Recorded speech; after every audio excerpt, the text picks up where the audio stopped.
Let me set up our live here on YouTube.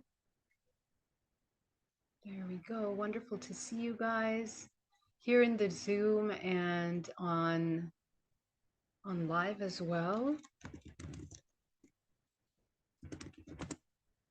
There we go. All right. Did my screen freeze? I hope not. Let's see. All right. Nicholas, great to hear from you. I'm happy that you're better. That is such a wonderful thing to hear. All right, beloved souls. Yeah, how are you guys doing? How's your week been? What's been happening with you? I want to hear from you. What are you working on? How are you progressing? Let me come over here. Yes, we are on both, Elaine. As always, you can either join live just on the YouTube, or you can participate here. So either way is depends on what you would like to do, what you're interested in doing. All right, so let's get started. We had a couple of very interesting questions over the past week.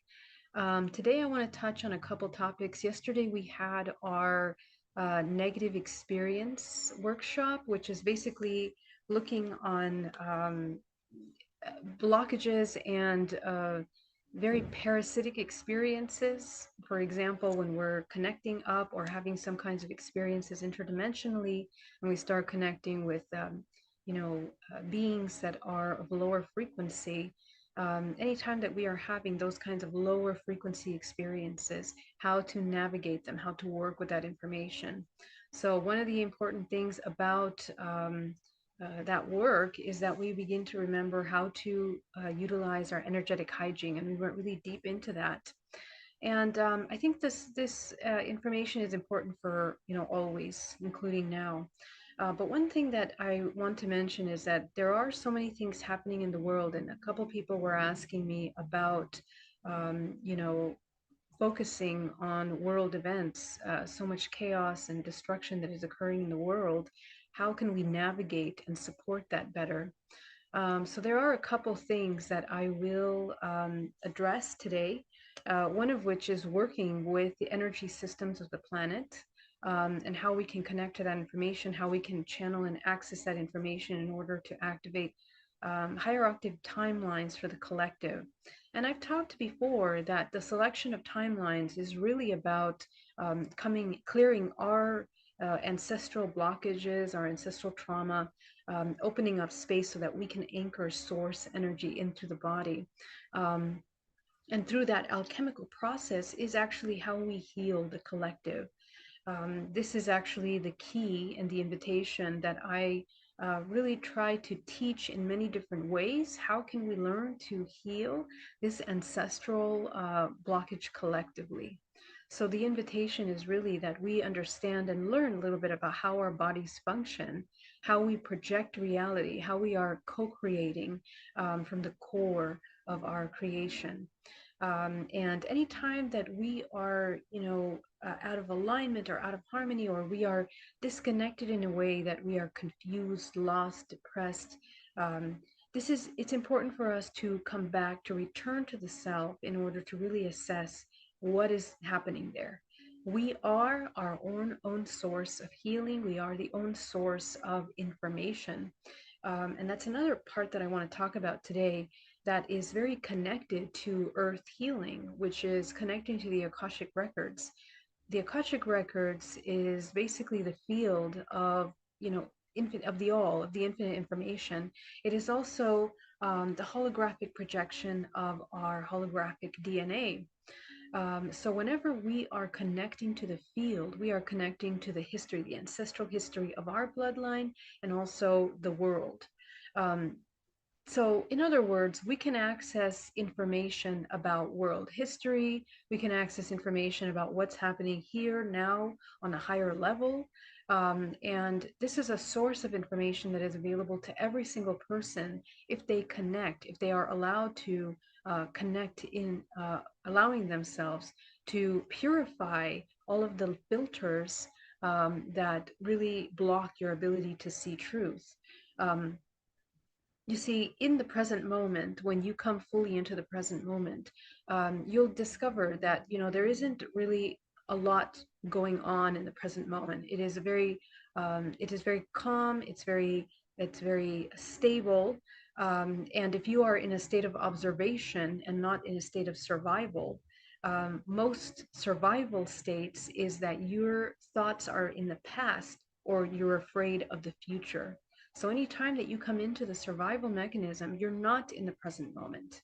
So if right here, right now, you are in a state of fear when you sit with yourself, you're still connected to either the past or the future.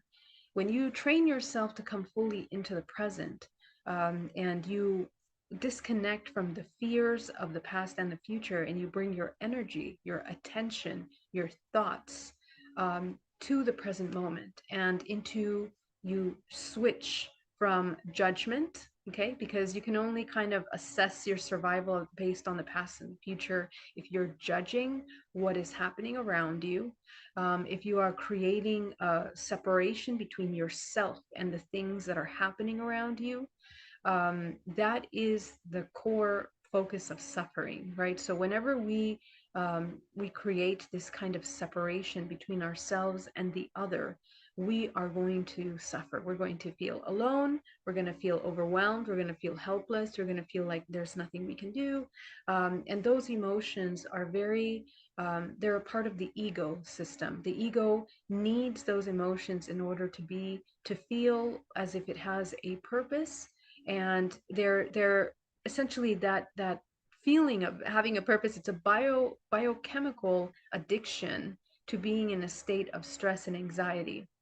So we have to become aware of that, and you become aware of that with practice by, you know, coming into meditation and coming into a state of observation often enough so that you can begin to eliminate that separation. That the separation is an absolute fabrication of our mind.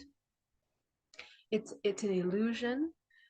Separation is something that we created in with the idea that we will be protected or that we will survive if we are separate from something. Okay, so it's just a lower understanding of how we function, and there is a maturing process that has to occur from that constant perception of separation into unity consciousness, because essentially we have to be willing to see ourselves fully for what we are. And when you see yourself for what you are, you're going to see all those little parts of things that you're judging and wanting to be separate from within yourself. And that's where things, internally become challenging. People are experiencing paradigm shattering realizations about themselves, about the world around them. And this is the hardest part for the human ego, because the human construct wants to really attach to these concepts of self. They have become self-preserving ideas about ourselves. And these filters of perception are survival mechanisms. Again, personalities that we design in order to navigate our everyday life. So right now, as a collective, the human race is operating in this way, okay? And when we look at the origins of humanity, when we look at the very origins of certain bloodlines through history that have cultivated the awareness of how we function, and suppress the information from the majority of the mainstream of the, you know, larger masses of people. Because if you understand how the human functions bioelectrically, biochemically, energetically, you can absolutely control and you can completely make people do whatever you need them to do, in order for that group or that, you know, beings of consciousness, in order to survive. So if you are not in the present moment, if you're not applying your free will, you are part of someone else's survival plan. And this is something that is important to realize in your everyday actions, because we think that that's something so far away and abstract that really maybe perhaps doesn't quite affect us directly. But everything from what we eat, what we do, how we're holding our energy, the emotions that we're feeling are participating constantly to these two streams of energy, right? That in this universe, it's this dualistic construct of this positive, negative polarity of energy, feminine and masculine. So every single human chooses where they are participating, where they are anchoring their life force, in what direction they are moving their creation. And so at first, when the human first wakes up, they're very confused, they're very disconnected, they have no idea really what they're doing or why. They're still becoming aware of their patterns of behavior. They're still becoming aware of their fears, still becoming aware of their emotions, their belief systems. And so this process of awareness is taking some time, because in that process, you begin to understand where your majority of your life has been invested energetically. And so people experience something called the dark night of the soul. And simultaneous to that, a couple things happen in the awakening process. As you begin to discover your patterns of behavior, you begin to discover your emotional exchange, how you exchange emotionally. You also begin to discover um, essentially that your vision becomes kind of corrected and aligned with natural order and harmony. So you will begin to see and sense more. You will begin to feel and realize how desensitized we have actually become to our surroundings, to our own emotions, to our environment, to our family and friends, on a very deep, authentic level. And what happens as a result of that is that a lot of people begin to feel, want to go back into the judgment, into the separation. See, it happens in levels. This is the beauty of this universe. You can understand it by looking at the structure.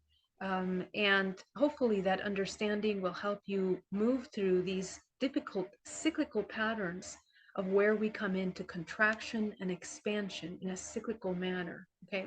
So as you can see, the ascension cycle is going to be cyclical. And there is no such thing as you going back, you completely falling back asleep, you disconnecting from yourself. We are incrementally ascending, and you can't undo the work that you have done.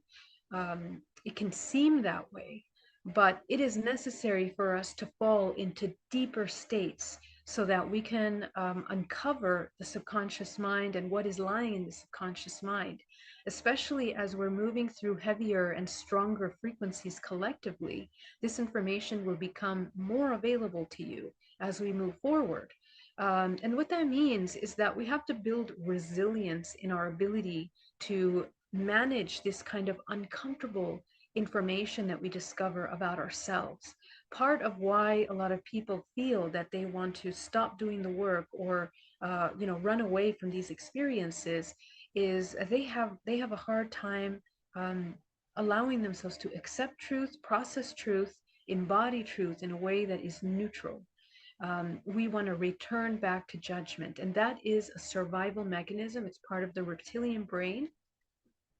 It's part of this matrix conditioning of becoming highly independentized and separate, isolated, with this false concept that we are more protected in that way. And so this kind of compartmentalization also happens within the mind, within how we organize memories about ourselves, how we organize events, how we perceive those events, and what we allow ourselves to feel regarding those experiences. So if our emotions are too strong for us, we're going to want to suppress, we're not going to want to feel it, we're going to want to run away. So this is where the alchemy takes place, and this is what is it's in a way, it's something that we have to really learn how. It's an art that is cultivated, because it's not something that's easily taught. It's something that really should be quite experienced by the person.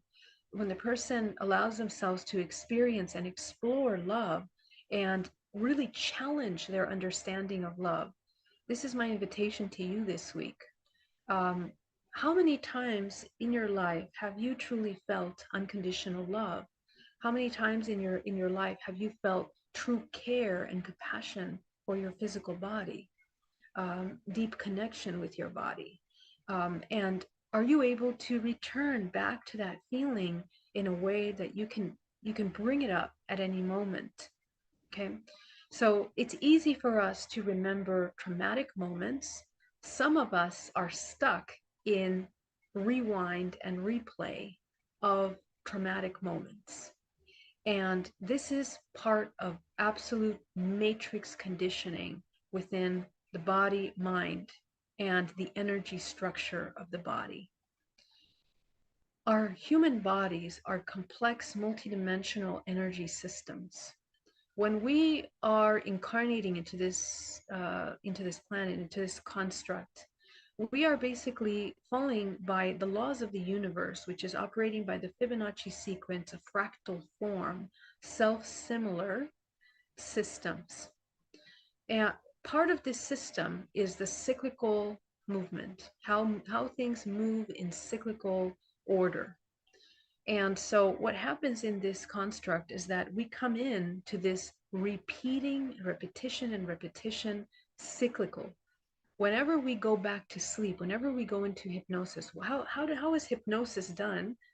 In my hypnosis sessions, we repeat and we gently reconnect you back into your body, but that repetitive, hypnotic induction, basically, it allows you to completely come into this kind of safe construct where you're repeating and repeating and repeating, and the brain kind of loses its attachment to itself. We can go deep into the subconscious mind every time. And this is a powerful tool for you to access. Really, what we're doing is we're reading your holographic DNA. Whenever you enter into a past life, you begin to access and recover and relive the memories of a past life.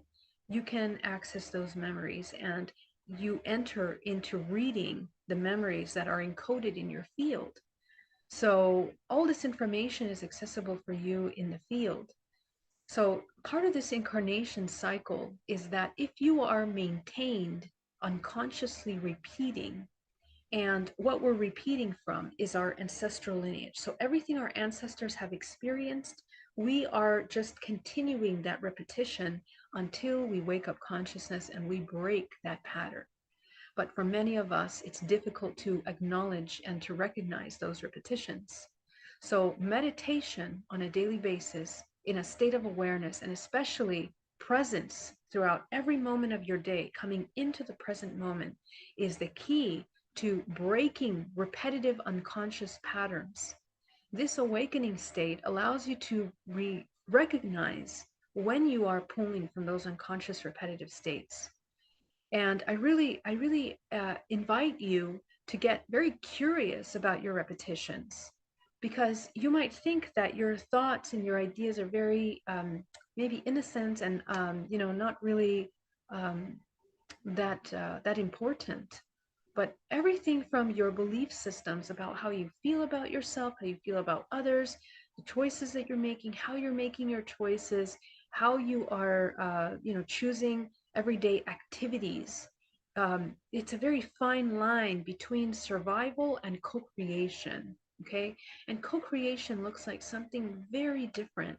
Co-creation is coming into a true, authentic integration and alignment with your core self, in alignment with your core values. Okay, if your core values are to survive, your actions are going to be very different from if your core values are natural order, harmony. Okay, and this kind of awareness, it really requires you to move out of your comfort zone. It requires you to move out of all of these states in which you want to come back to what's comfortable and known, familiar. Because with those familiar states of consciousness, behavior, bioelectrical charges, your energetic system that is designed to move energetically in a very specific way when you are repeating these patterns. um, you are addicted biochemically to these states. So let me just share really quickly this etheric body, that when we enter into this dimensional plane, we are moving along in these cyclical patterns of repetition. And so let me just show you, let me open this. Okay. And so essentially, let me clear this really quickly.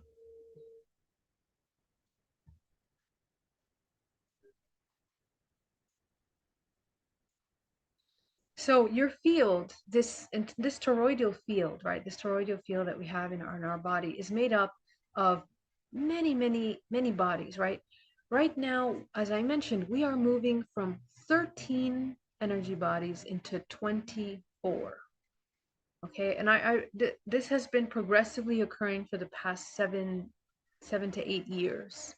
I've been talking about this for a while, but we are progressing, and the entire universe is moving in the trajectory of an infinity cycle, where we move from higher frequency into lower frequency cycles as we move further away from the center point. And when we move closer to the center point, things are faster. The frequency is higher. It feels like time is moving faster. It feels like everything has sped up. And you have experienced that over the last 20 years. You have been observing that shift. In addition to that frequency shift in where things are moving faster, manifestation becomes faster as well. The entire human race went through an awakening where we began to understand and question laws of attraction, laws of resonance, manifestation. Globally, this is something that incrementally has been coming into our consciousness. And so as we begin to observe our energy layers of our body, all of the bodies that we have, each one of our bodies is oscillating at different frequencies.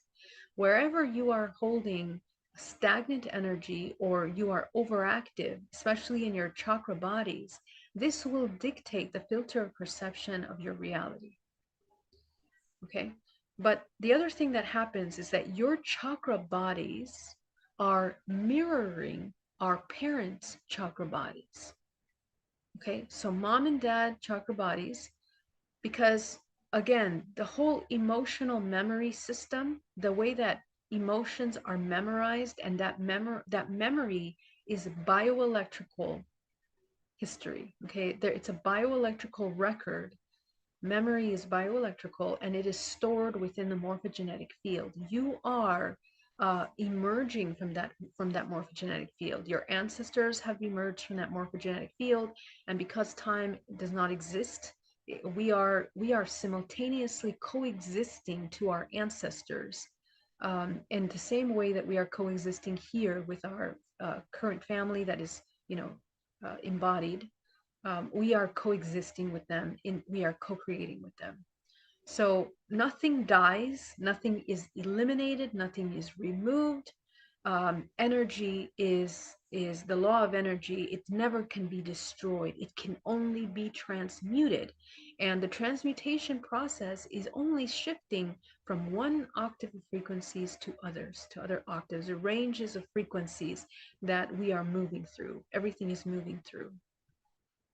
So you mimic the chakra body of how your parents have held energy. Okay. Every new incarnation, every new child that is incarnated into this planet, it is bringing a higher octave than before. But the way that they process information will be learned from the parent. So the same way that they process emotions, that is not just an emotional state that creates biochemical responses, although that is very important for us to understand. I want to address the etheric aspect of that memory, because how memory is stored in the body etherically is through the chakra system. The lowest chakra being the root, going up the body into the crown. Every single one of these chakra systems is oscillating, moving energy at different rates. It is a toroidal energy system, just like this little gadget that I've shown you guys several times. The way that energy is moving through these toroidal energy systems, each chakra is a toroidal energy system. Okay, so this, imagine this being the front of the body, this being the back of the body. How energy is moving through the body is essentially defining your health. It's defining the emotions that you are feeling in your body the most. It's defining parasitic consciousness, parasitic activity within the biome, within the body, within the subconscious mind, within the energetic body. Okay, so parasites and entities, these are all projections, extensions of ourselves, in that when we create an environment for parasites, entities, and attachment, we exchange life force with them. Okay, so we participate very proactively in the exchange of life force with parasites, because essentially, in order to do that, you basically have to become a parasite yourself. And a parasite is basically one that is dependent on the external for its survival. Okay, so I want you to look back at all the systems in history that have told us, that have brainwashed humanity into believing that we must behave in this manner. Okay, this is a program. The belief system that we are helpless in any way is one of the biggest lies that have been uh, psychologically manipulated and socially engineered into our subconscious mind. This is the matrix programming, and we are moving away from those lower states of consciousness into unity consciousness. Unity consciousness really can only take place when the human is able to completely see itself as the all. That is how it's the user interface. When the human sees themselves at the all, as the all, we understand through the laws of physics that when things are observed, they can be changed. So how we can change the timelines of the world, how we can change collective suffering, how we can contribute to this world if we want to participate in that kind of exchange, it starts inside the body. It starts in you, in how you are processing life force through your body.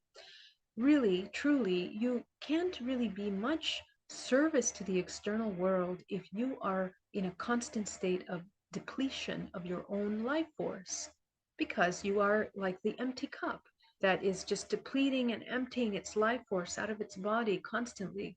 Everything is depleting from the body. And again, as I mentioned before, this is a centripetal way of moving, centrifugal way of moving life force through the body in such a manner that all of our life force is depleting from the body. So the majority of people walk around with their energy system, this awareness of their energy body, which is connecting you to everything. Your energy body connects you to absolutely everything. It's you are interconnected to, you know, the organs of the body are projecting into the field of your energy system. You are processing data from your environment through your morphogenetic field as vibrational patterns of frequency that are absorbed through the pores of your body, the skin, the cells, the organs of the body, all are absorbing light, information, frequency at different rates. The entire body is this incredibly beautiful communicating system that is communicating and engaging and exchanging information with your environment every moment. You are an organic system of communication, of energy, frequency exchange. So this process of being constantly engaging with your environment gives you a tremendous amount of creative power. But we are barely using maybe 1%, 2% when we are not only in hypnosis, but just completely disconnected from our physical bodies. Your connection to the physical body is your connection to the entire universe. Gurdjieff said that essentially humans evolve into larger systems of consciousness. So, for example, we become planets, we become universes. And this is true, but not in the sense that it's some far distant, goal. It's available right here, right now, through the body. You can access any planet, any part of this world. You can access any person through the field, through the Akashic record. You can access the information. It is absolutely available to you right now if you are able to connect to the Akashic records. Okay, and the Akashic records is available to you through how you sustain your vibrational frequency and how you connect to the field. The Akashic records, the memory system of how information is held in the body. First, let's take a look at how we are moving right now. Imagine that, not just imagine, but just as a visual effect for you, this entire universe, this entire construct, this entire system of evolution. And I also want to mention that, how we see planets and solar system and space and universe, the way it's been designed for us, that's not really the way that it is. In reality, everything exists simultaneous to us. So that being said, we are all moving in an ascension process, okay? And I mentioned before that we are moving through this infinity process, going from higher density to lower density. So, we are all these collective organisms. Remember, imagine the planet Earth, your physical body first made out of, thousands of cells. The human race being an entire human race of trillions of humans that are toroidal energy systems that function as cells to the earth. Okay, so we are all working to anchor certain energy, move certain energy, process certain things. And we process as humans on this planet Earth energy through our body. We either anchor healing for the planet Earth or we anchor destruction for the planet Earth. And that process of healing and exchange with the Earth is emotional, etheric, and bioelectric. Okay, so if you want to heal the planet, work on the emotional shadow work. Okay, so integrating emotional traumas, letting go of matrix conditioning in order to access higher octave awareness of what you are, basically expanding your perception, coming into the 0 point from which unconditional love emerges. And that process of unconditional love is what allows you to activate your bioelectrical energy system, which allows you to become highly conductive. Okay, so coming into this neutral state of the 0 point allows you to embody high conductivity. That's the bioelectricity that allows you to access the third one, the etheric energy system. Okay, we can change and move many things in this world. We can affect matter in ways that were represented to us by, for example, Jesus, who was able to, turn wine to water to wine. These are symbolic representations of our potential mastery over matter that we possess. We have the ability to communicate telepathically, having the ability to remote view. These should be basic tools that the human has forgotten as a result of conditioning. The suppression of this information is the deactivation of DNA. The suppression of this information is the weakening of DNA. And DNA is a conscious memory bioelectrical system that is only accessible through the awareness of the user. So if we have a bunch of people that are in the process of becoming transhumanists, just completely robotic, mindless, highly hypnotized beings that have no awareness of how their energy system functions, very easy to make them become enslaved through their unawareness of their body, through sex, lust, just all of the ignorance of the physical body and how we function. It's a very sad state in which many humans are existing in this illusion of survival, separation, pain, and suffering, which actually is not the truth. And so we have to, in the way that we were brainwashed to believe that we are um, victimized by this system, we have to wake up consciousness and begin to regain and re-educate ourselves on who we really are. So as an energy structure, to see yourself as energy is really to see yourself as you really are. You are pure energy, which means that you are all and nothing simultaneously.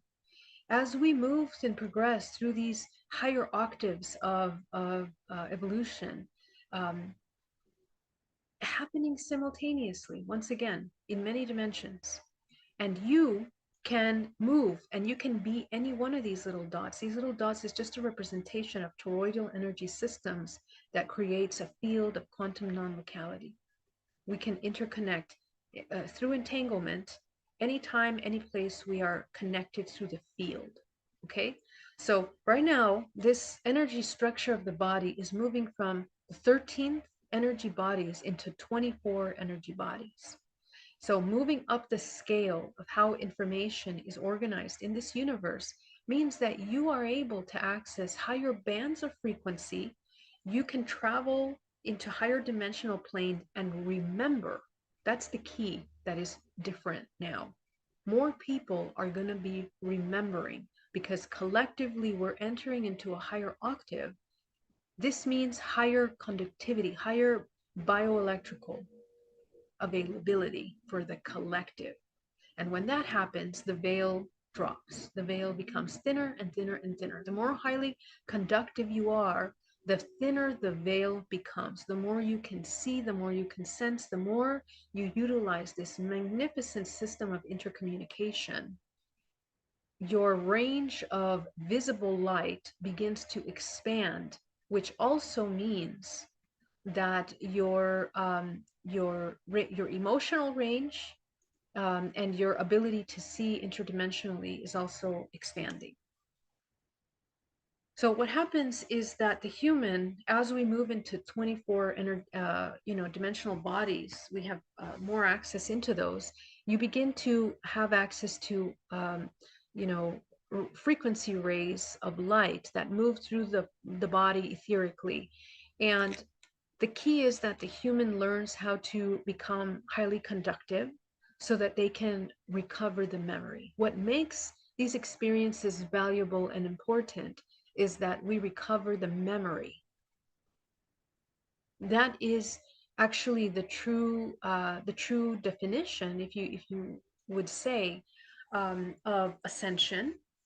Okay, to ascend is really should be more of an expansion of your own awareness. And as we know, consciousness and the laws of physics and how consciousness functions is that it only changes when it is observed. User interface, user participation. If you observe, this is how you change. How does that look like bioelectrically is the 0 point, the cultivation of the 0 point where your nervous system is regulated.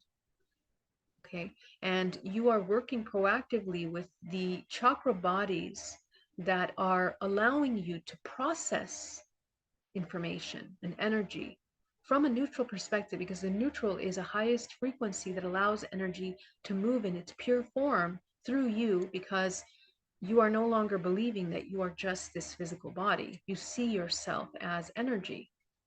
And when you see yourself as energy, your perception of reality changes. Your perception of what is available to you as tools changes. So this process of the reincarnation cycle is that programmed within the chakra system is the memory of the trauma that we have been carrying for generations and generations. It is stored in every part of your body. It is stored within the memory of how you even allow yourself to access dream states. The American Indians were passing down, they are a wonderful, not just the American Indians, all the indigenous groups around the entire planet Earth discuss the connection to the star people, the connection to the vision, to the elements, working with the elements of nature, because being connected to the elements of nature allows us to come into harmonic order. And if you can speak with nature, if you can commune with nature, you know how to bring your body into harmonic order. So we think of shamans as the ones that have mastered for, many years. And as in many of these indigenous cultures, that ability is passed down through the DNA. It comes down through family bloodlines. Why? Because your DNA holds the memory of high conductivity lifetimes. All the lifetimes that you have been able to possess high conductivity, those are going to be the strongest lifetimes that you remember, that you recall, that you have access to in your memory plane of the morphogenetic field. All this information is available in the morphogenetic field, translated through the crown chakra, which is the access point to your Akashic record, which is the DNA of the earth. The morphogenetic field. These are the information processing systems that are in your body right now. So basically, most of us are, as I mentioned before, we're operating from the lower bodies, right? We're barely able to move our energy through the body. So, take a look at where you have the majority of your blockages in your body, where you are experiencing pain, belief systems that are creating blockages in your body. That will give you an idea of how your energy is moving. If you practice transmutational meditation, where you are transmuting your sexual energy, primordial energy up your spine into your pineal gland, you will also be aware of how your energy is moving and also feeling blocked as it moves up your spine. Okay, so that's a good indicator of which of your chakras is actually processing information and which not. Now, the way that your chakra bodies are moving also dictate the health of your field. Okay, so we talk about GPAC, your toroidal field of your body having completely having intact your entire energy body without any holes, without any tears, because holes in your etheric body are where you have become dormant, disconnected, asleep, disconnected from your physical body. Holes and tears open up. This is where your life force is depleted again into that centrifugal movement of energy. Okay, so what happens is that, again, this behavior, even the way that you hold your aura, is passed down through the DNA.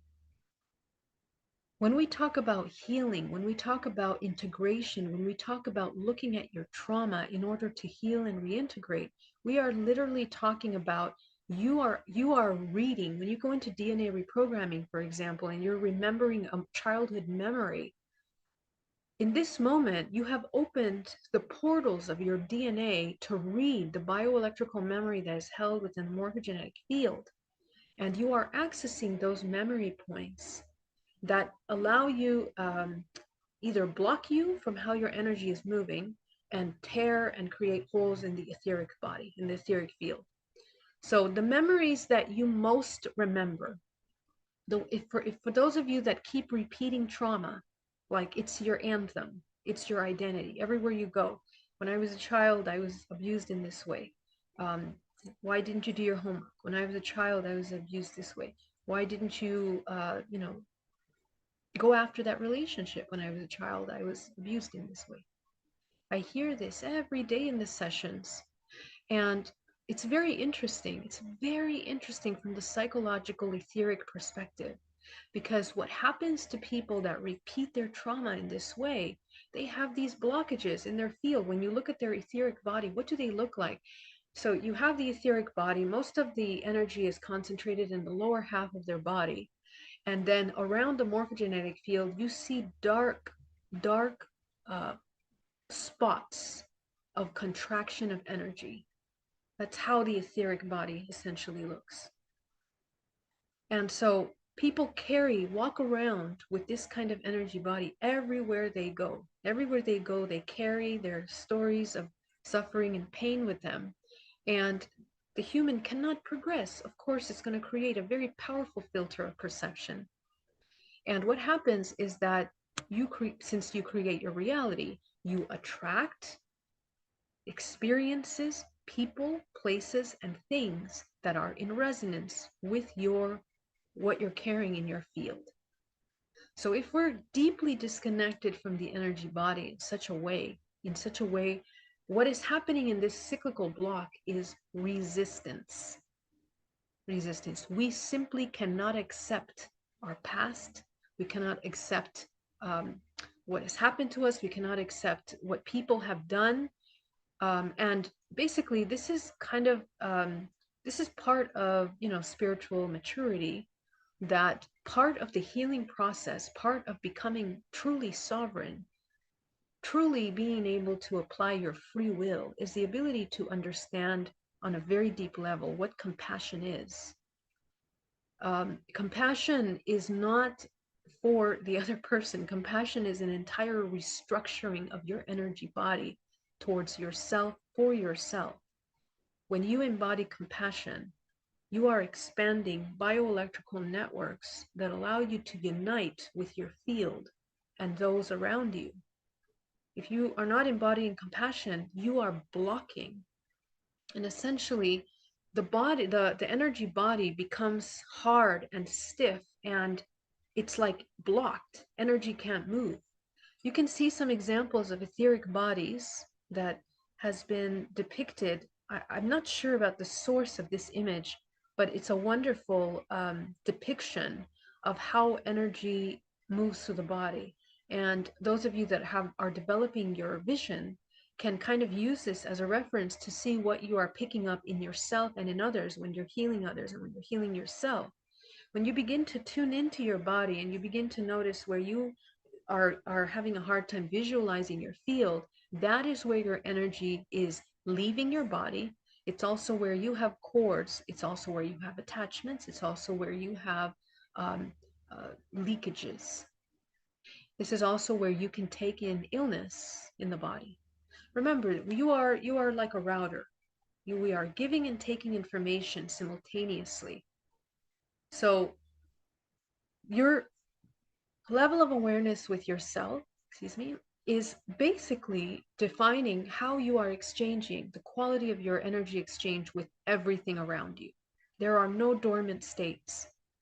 If you're a person that has plants, for example, I invite you to look at the plant. I invite you to look at the soil. I invite you to look at the environment that you've created around you. Everything is a fractal reflection of yourself.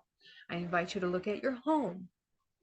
I invite you to look at, your neighbors around you. Everyone is a reflection of you in all of your states of awareness. So people that are, looking for change, people that are looking for transformation, people that are looking for healing, this is where your energy is invited to go in order for you to accomplish that change. Because the depletion of the life force essentially is repeated. So let's go back to the repetition in the genetic history. When we have lifetimes of holding our energy in certain states, and remember that human race, when we were connected to the land, we were connected to our energy system. We were very connected and we were very present with ourselves.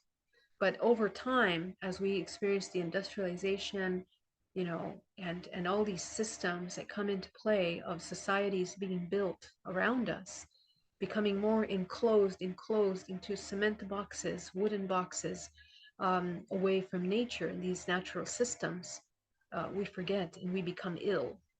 So the invitation is that when you are meditating and working with your energy body, that you begin to recognize where and how you are holding this energy in the body. Let me actually come back to that. I'm going to come here for a moment. Let's talk about the energy systems of the body. The majority of the people have concentrated energy in the lower part of their dantian. These are called dantian in TCM or Chinese medicine, based on Taoist studies of the energy system. So the dantians basically mean collections of energy, right? So the lower dantian is holding root sacral solar chakra body. The The middle dantian is managing your heart, your throat, your third eye.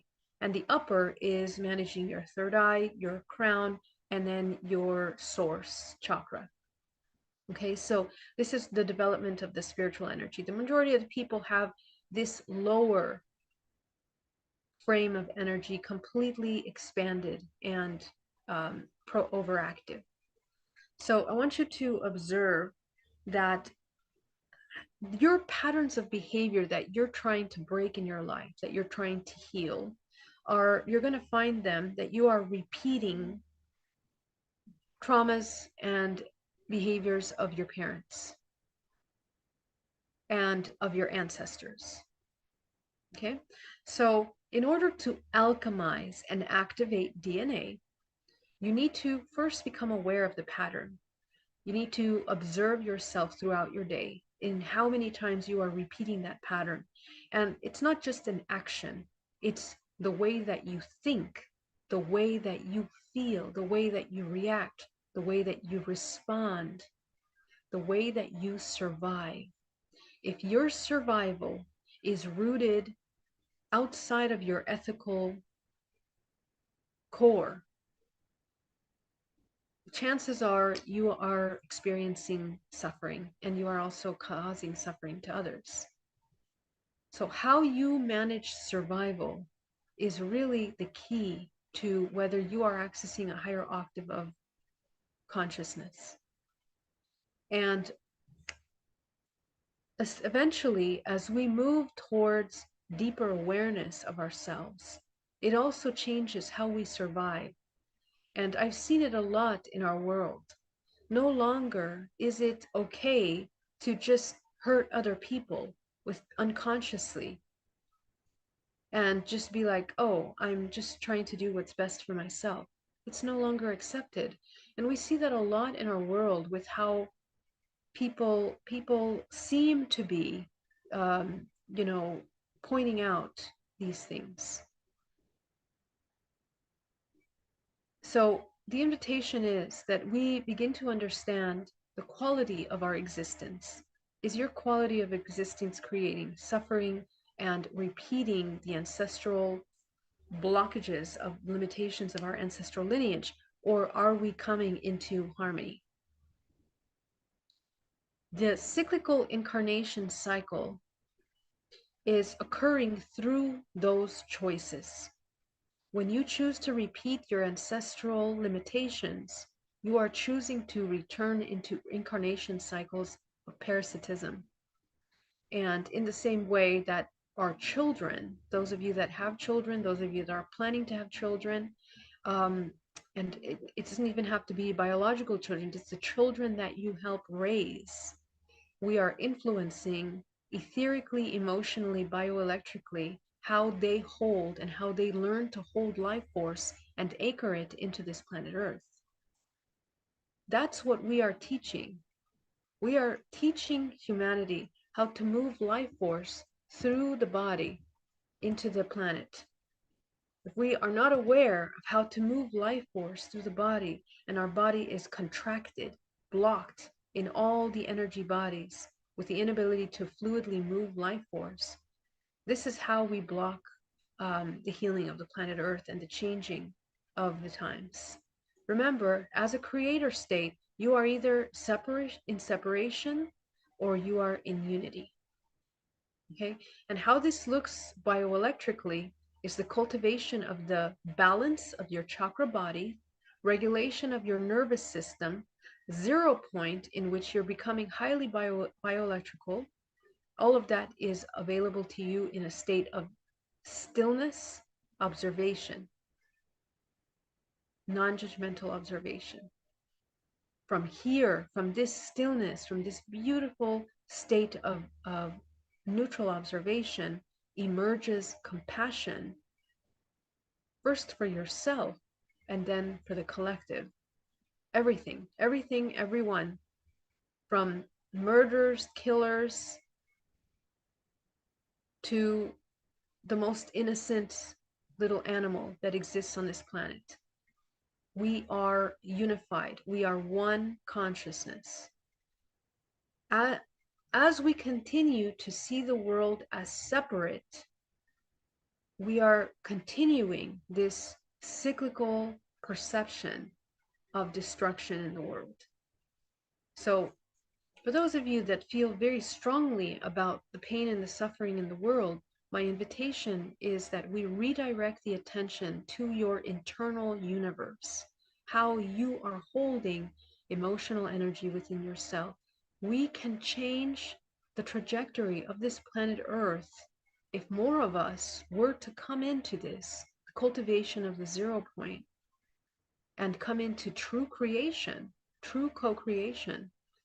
Each of you discovering your gifts, which one of your senses is more developed, which is also carried through the ancestral memory. You have, some of you have generations of seers and psychics and healers.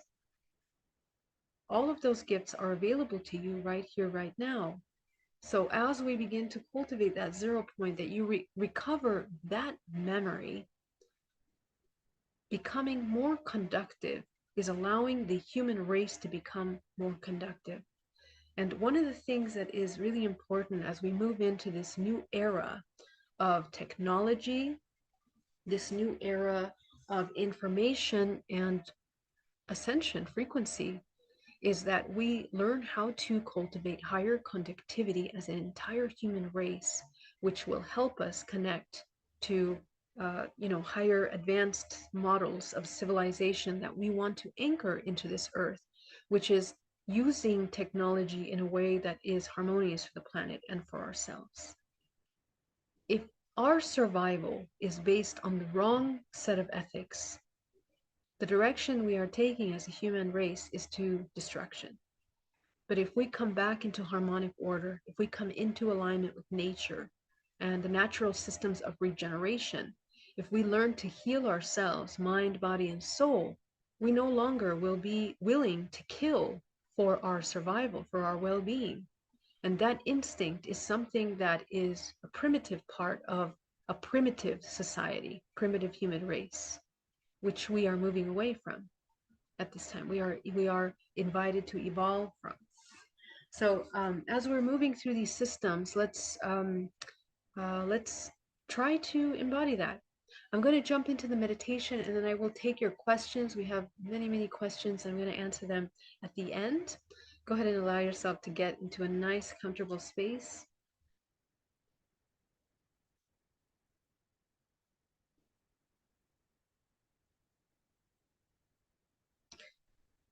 One of the powerful ways that we work with our energy body is through working with our contractual agreements. Encoded in your DNA is the repetitive patterns of behavior, all of which are written in these etheric contractual agreements that we make with every single being that you engage and exchange energy with. So to change that, we want to break these contractual agreements on a daily basis. This is how to help yourself progress and move into this healing in a way that is more sustainable and fluid. Go ahead and ground yourself down to the center of the earth. Create a cord. Go ahead and visualize the center core of the planet.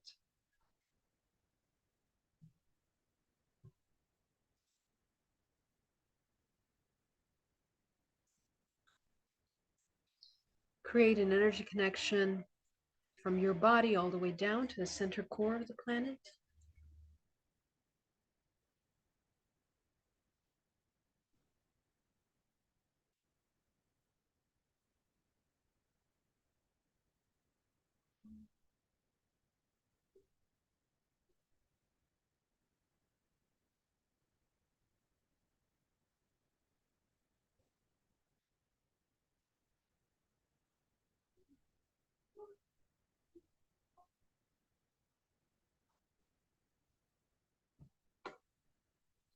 Go ahead and see your energy field around you. You're going to visualize this bubble around you. Tune in. You're not just visualizing, really, you're tuning in.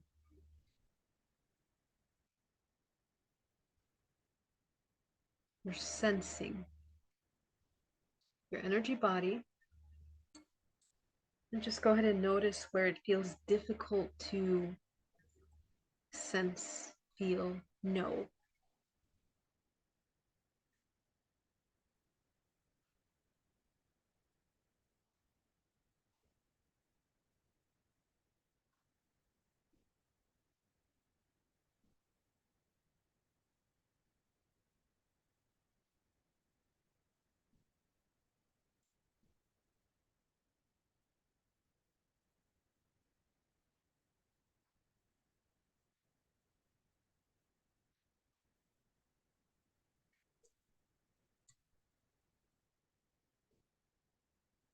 Go ahead and close your energy body. Make sure that it's solid all around you.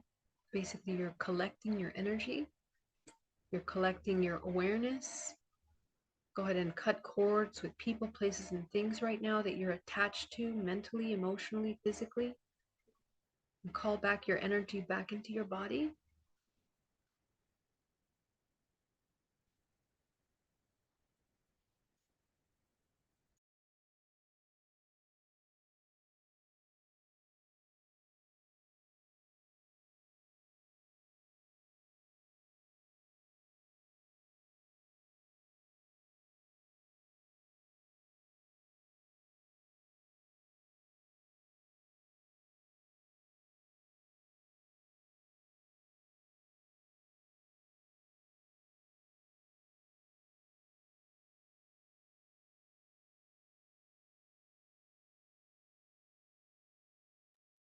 Let's go ahead and start working with the root chakra at the base of the spine.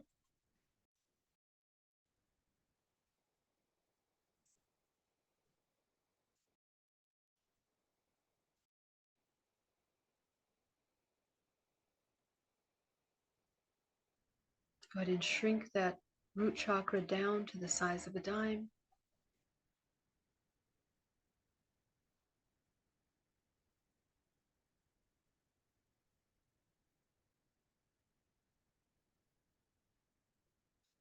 Breathing. Go up into the sacral. Go ahead and shrink your sacral down to the size of a dime.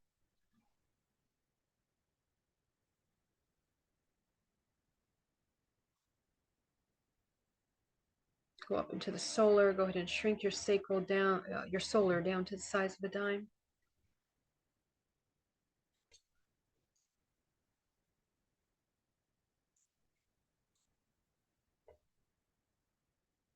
Go up into your heart. You're going to expand your heart chakra front and back.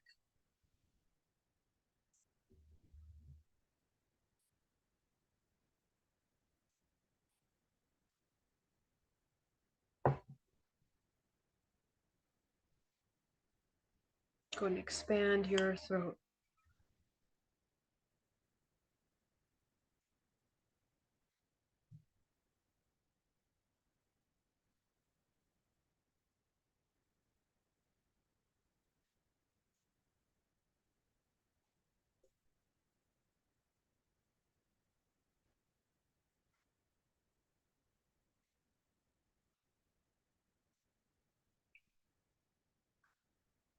Go and expand your third eye.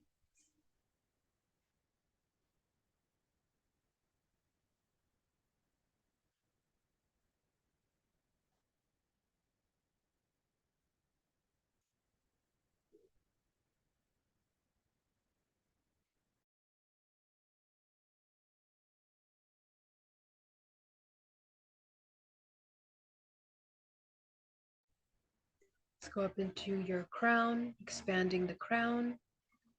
You have your creative color. Go ahead and fill it into the crown. Each chakra is a toroidal field, so you're expanding spheres around you.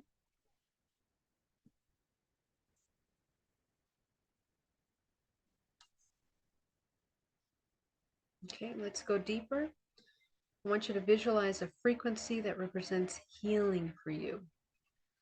What color is that? What is the most healing energy that you can tune into? You're going to pull from the earth this color energy, pulling it up through your feet, your shins, your calves, your knees, into your thighs,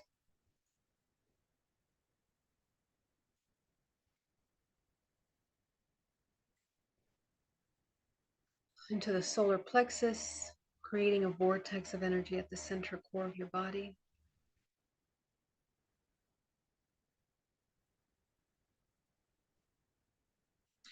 The color that you choose tells you a lot about your spiritual journey right now and what your body needs. Right now, you are listening to the intelligence, the high intelligence of your body.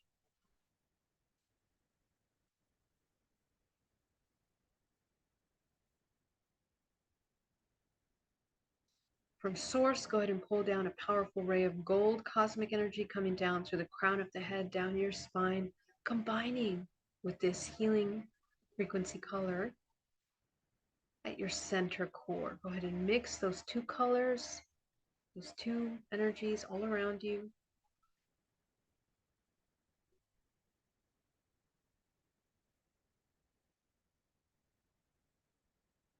You're spinning around all your bodies, around your toroidal field.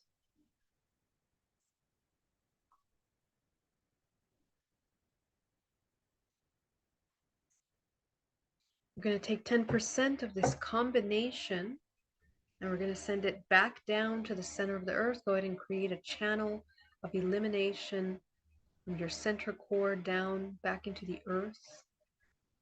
And you're going to feel the powerful source energy moving through your body, rotating around your energy field and going down into the earth. You're going to feel earth through your body as you provide healing for the planet Earth.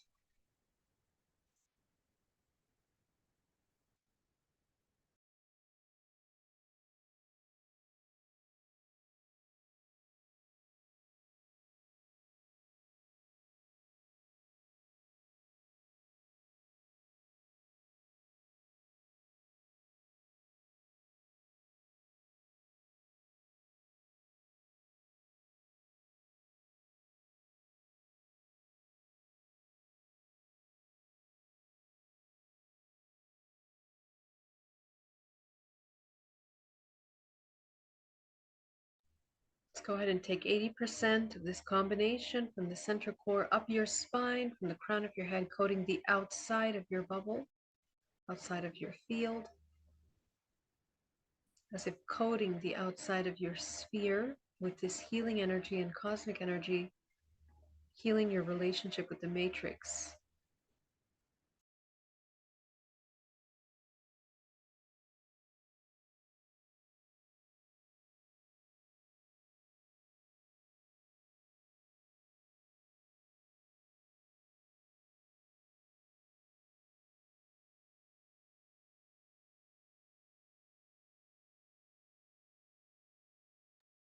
Take your time to call back your life force back into your body.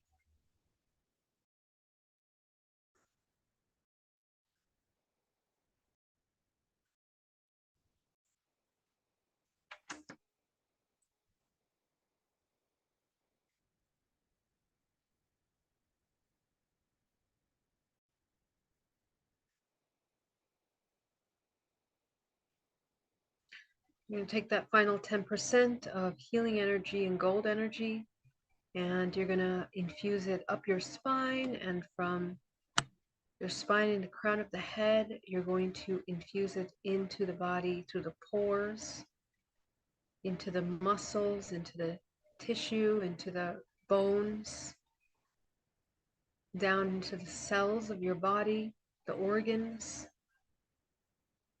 directing that cosmic and healing energy into every part of your body that requires more attention at this time. Come back into your body.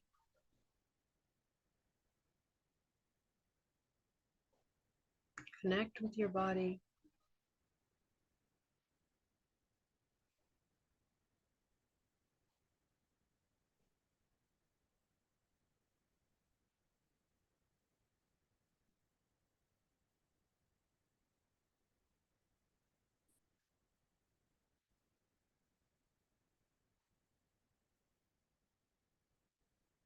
Go ahead and run this energy through the 3 dimensions of your body, the lower, the middle, and the upper dantian.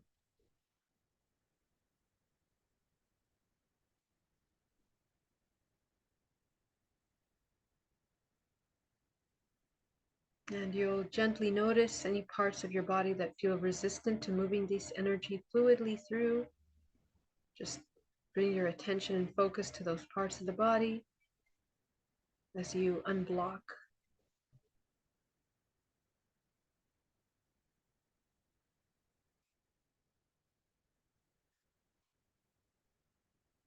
You'll notice if the energy moves more freely in the front of the body or the back of the body, the right or the left.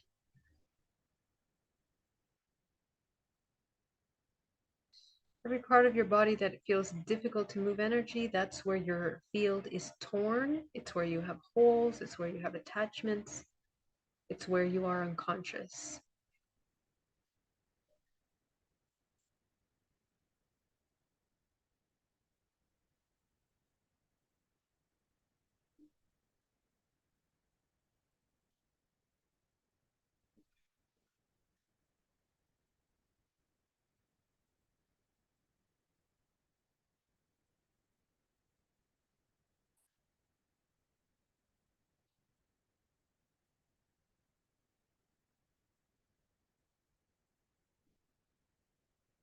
Remember that your first 3 chakras are closed and your top 3 are open, and you are grounded to the center of the earth. So each time your mind wants to wander, wants to think about something, bring it back to this attention.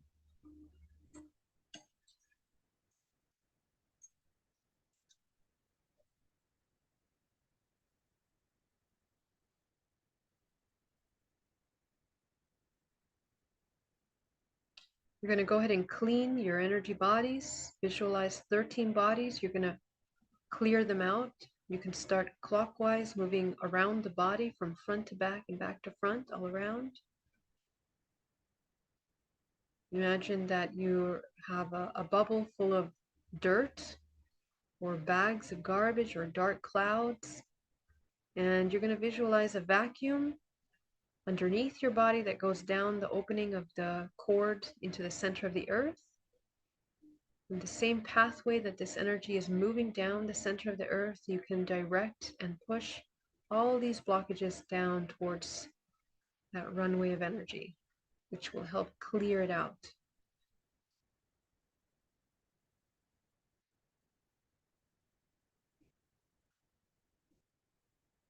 Everything happens instantaneously with your intention. If you believe your intention, it happens quicker.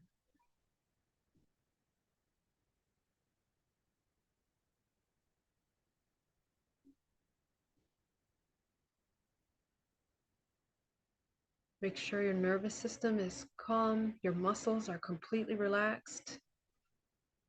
If you discover that your muscles are starting to contract, you are discovering a resistance. So just gently observe what that is and bring yourself back into a nice, soft state.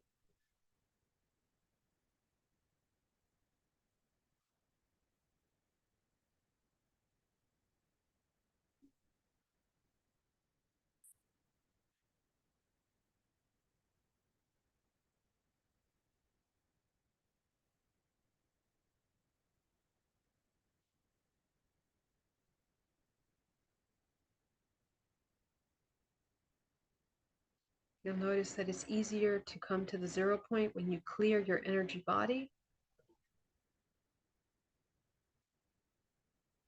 I invite you to do this as many times throughout the day as needed.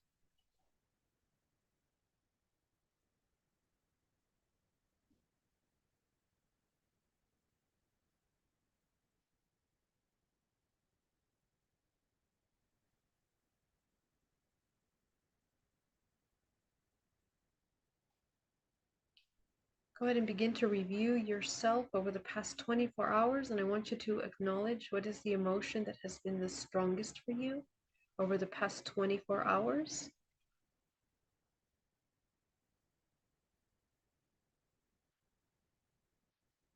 Once you have identified the emotion, I want you to be absolutely present with that emotion in your body. Go ahead and observe how you contract when you feel this emotion.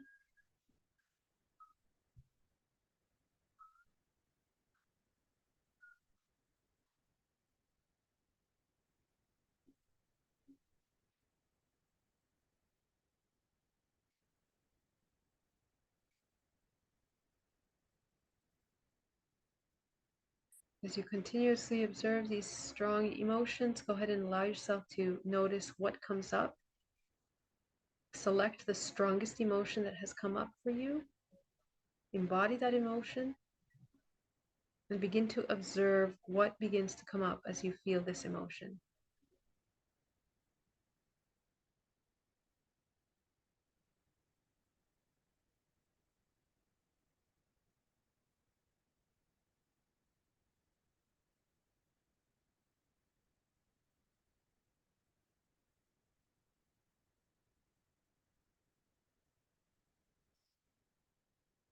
As you're fully present with this emotion, acknowledging it, notice what comes up once again.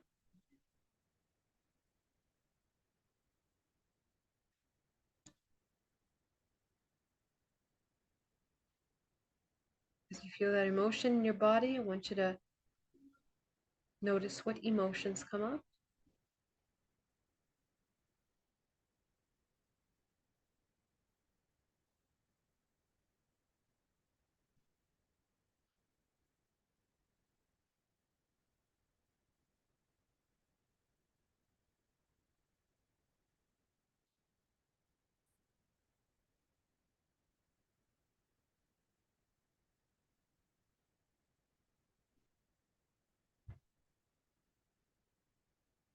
As you identify the strongest emotion, I want you to take yourself back to the very first time that you felt this emotion.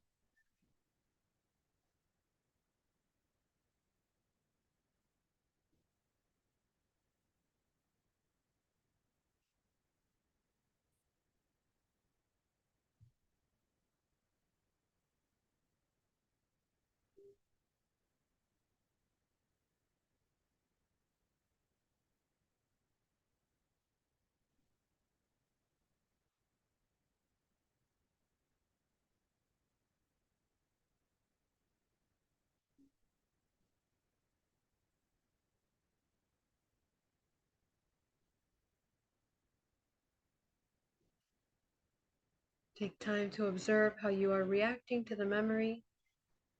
See yourself in that moment. Observe what you are feeling in that memory. To unlock this blocked memory, we have to feel the emotions that were triggered in that moment. Feeling is observing. You feel for a moment to recognize the emotion and what it does in your body, and then switch to observing.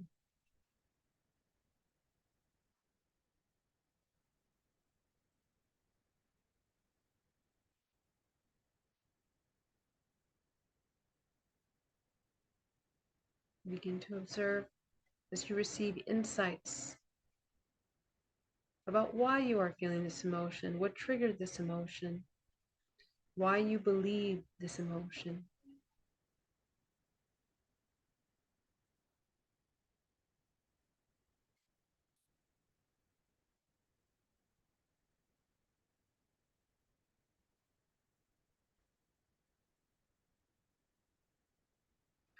As you unlock layers of emotions, you're going to feel your body adjusting.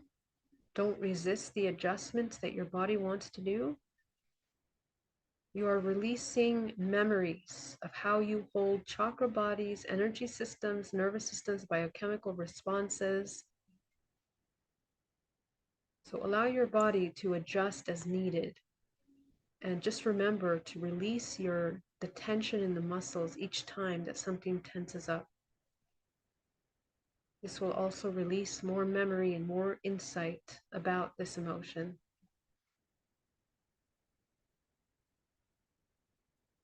Go ahead and notice, who is it that is triggering you? Is it mother or father, a female or a male?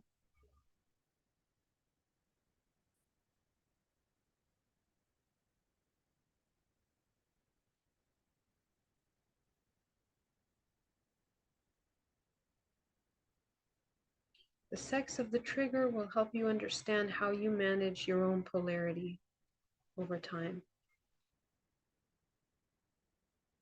So whoever inflicted the trigger the most, if it's a man or a woman, this is usually a repeated program that we inherit from many generations.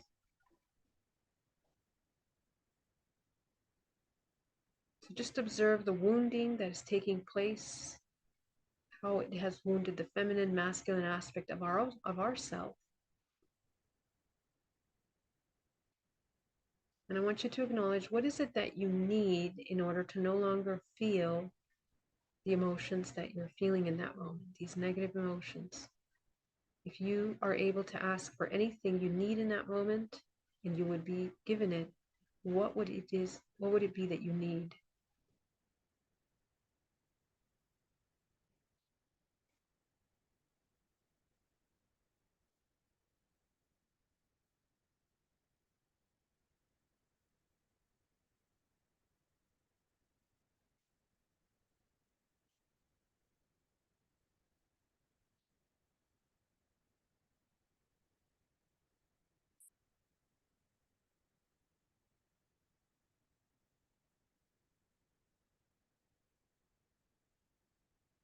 Go ahead and notice your participation to those triggers in whatever way.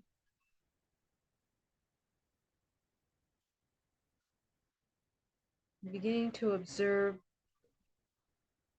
if that person that triggered is capable, has the tools to be able to provide us these things that we do need.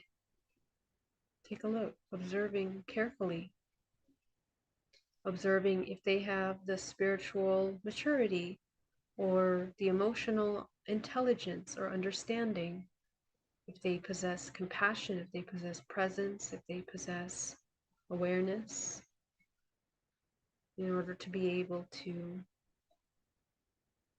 meet our needs. If they are familiar with love.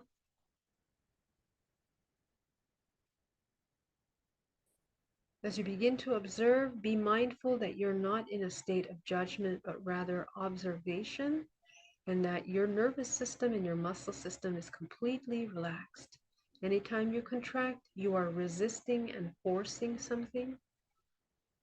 We want to actually open the energy systems of the body so we can receive insights easier and easier, more instant, developing our intuition every time.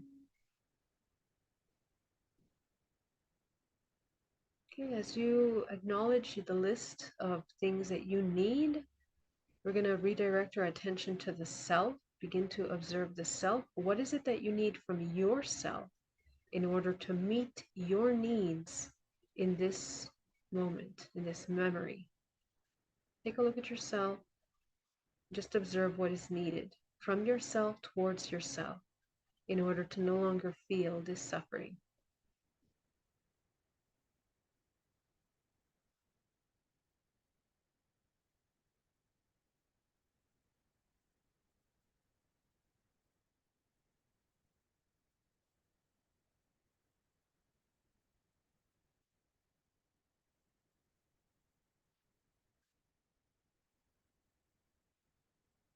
Very easily, you'll be able to receive the insights of what you need from yourself. This is the list of how you need to learn to love yourself.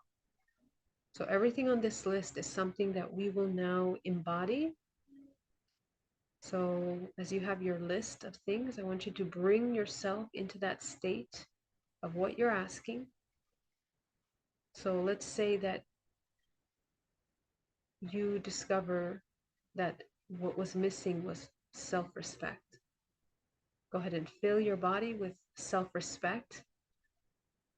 And as you once again feel in your body self-respect, and then observe how it feels to have this self-respect in the body. This is just an example. It will be different for you, whatever it is that you need. Notice how your body responds, and notice what emotions emerge from this example of self-respect. Notice everything from the discomforts to the expansions or healings. Whatever is occurring in that moment, allow yourself the time to observe carefully. This is how you reprogram and deprogram trauma as you alchemize. You are learning new ways, new emotions, new states of being. As you are present with this emotion, go ahead and notice what emotion came up, and you're going to focus on that second new emotion.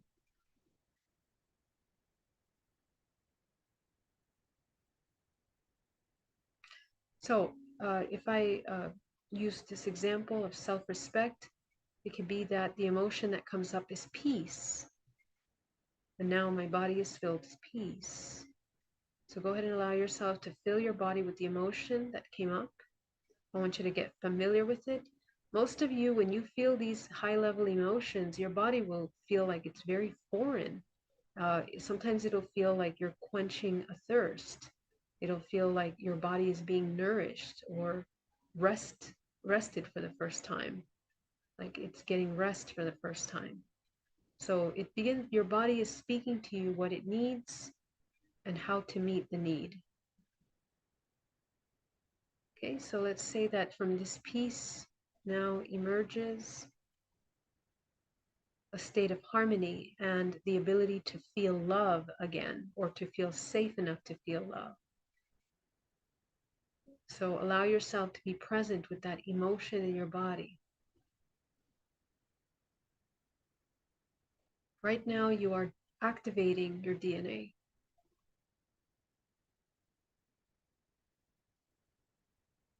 Okay, as you allow yourself to sit with this emotion in the body,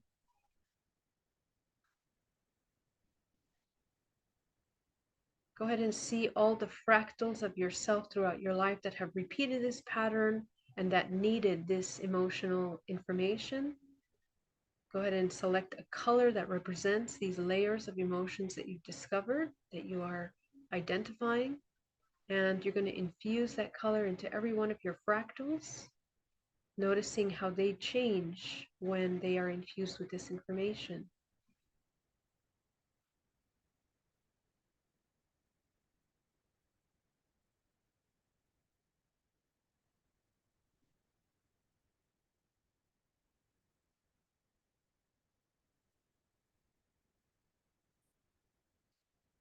Very good. Go ahead and see all your ancestors that are repeating that story, that program. You're going to break the contracts with them. You're going to infuse them with the color, the healing color as well.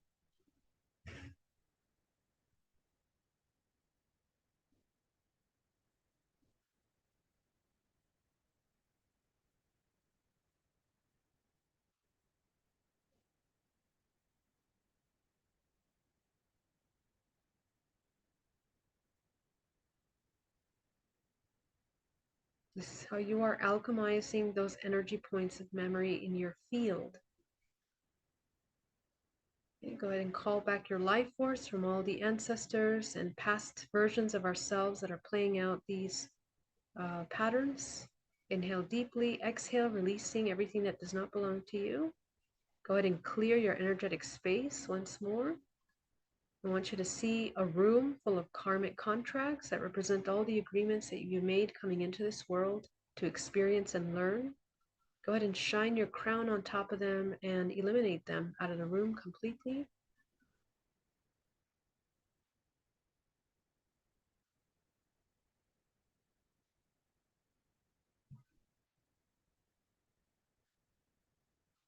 As this room is completely empty, you're going to fill that room with the color of your crown.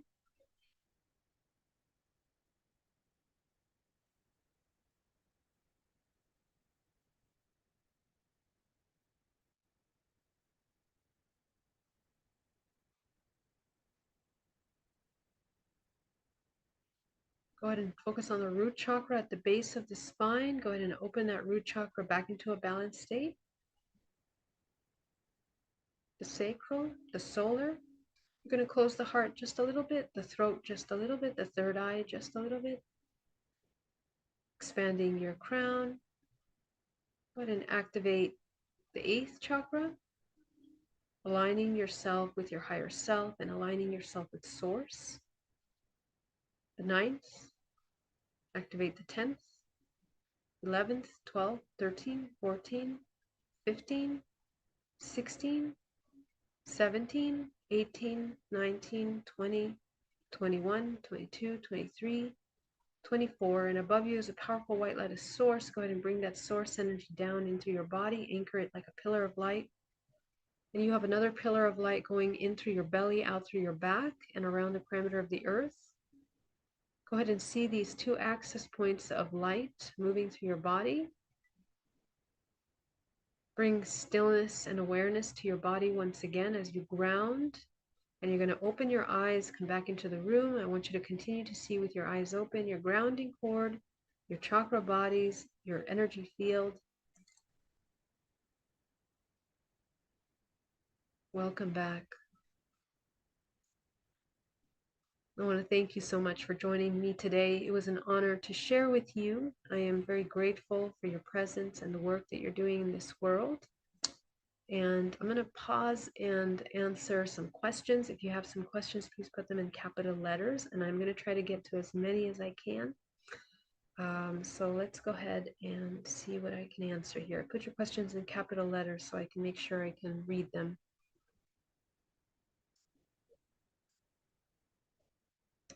Elaine says, if we embody parents' chakras as far as siblings go, can one seem to get more neg traits than another? Yes. So however many children there are, because of the fractal nature of the universe, each of the child will take an aspect stronger than the other from the parent. So the combination of the 2 energy systems of the parents, it's not just them, their ancestral lineage. The children will tend to take the strongest points that need the strongest healing in the entire ancestral lineage. Each one of them will hold some kind of archetypal theme energetically, frequency-wise, stronger archetype. And collectively, they will basically be healing many of the traits from the ancestral lineage. Isla says, are the Akashic records a place or a consciousness? The Akashic record is a field. It's a field of consciousness, basically. And it's a bioelectrical memory system that is in and outside of the body. So it's the all, it's the field of infinite potential, really.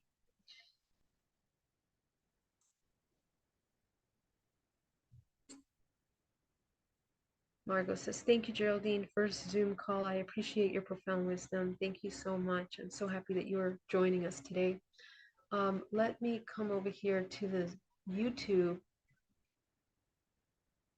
Let me just zoom this because I can't read it. Okay, here we go. All right, so, wow, great to see you guys. So many questions.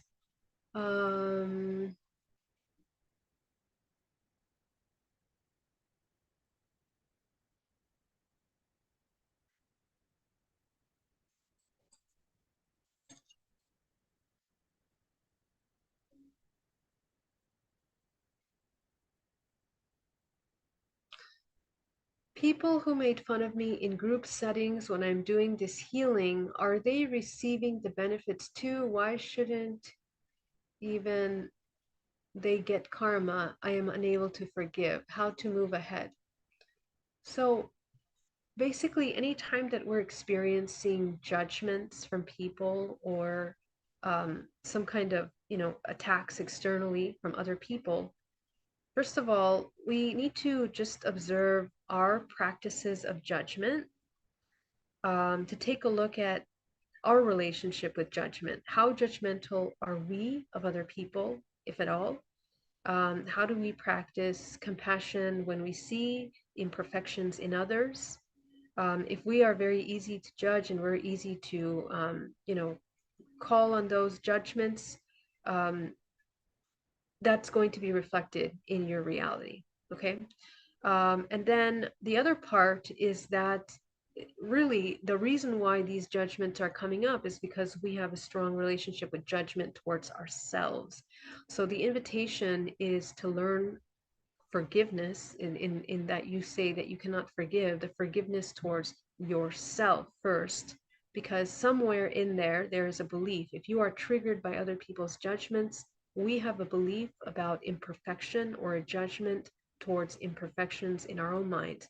We have a construct in a belief system that there is such thing as perfection, there is such thing as good and bad, and therefore there is somewhere in there proper and improper way of being or doing. So these belief systems have to be addressed, and it's usually why we encounter those kinds of judgments and reflections from the external world. So the invitation is really to observe and to embody deeper knowing of yourself. If you know yourself very deeply, it doesn't matter what anyone says. You know, nobody can tell you who you are, basically. And that's the most powerful state of the 0 point, in which you're not really triggered by other people's judgments. It will basically slide off. And remember that, you know, how does your energy body look when you encounter the judgments and you start to react to them?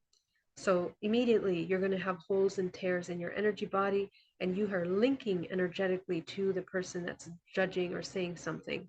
So we have to have like a very deep awareness to understand how your energy body is being affected by that, and call back your life force. That's how you take back your power.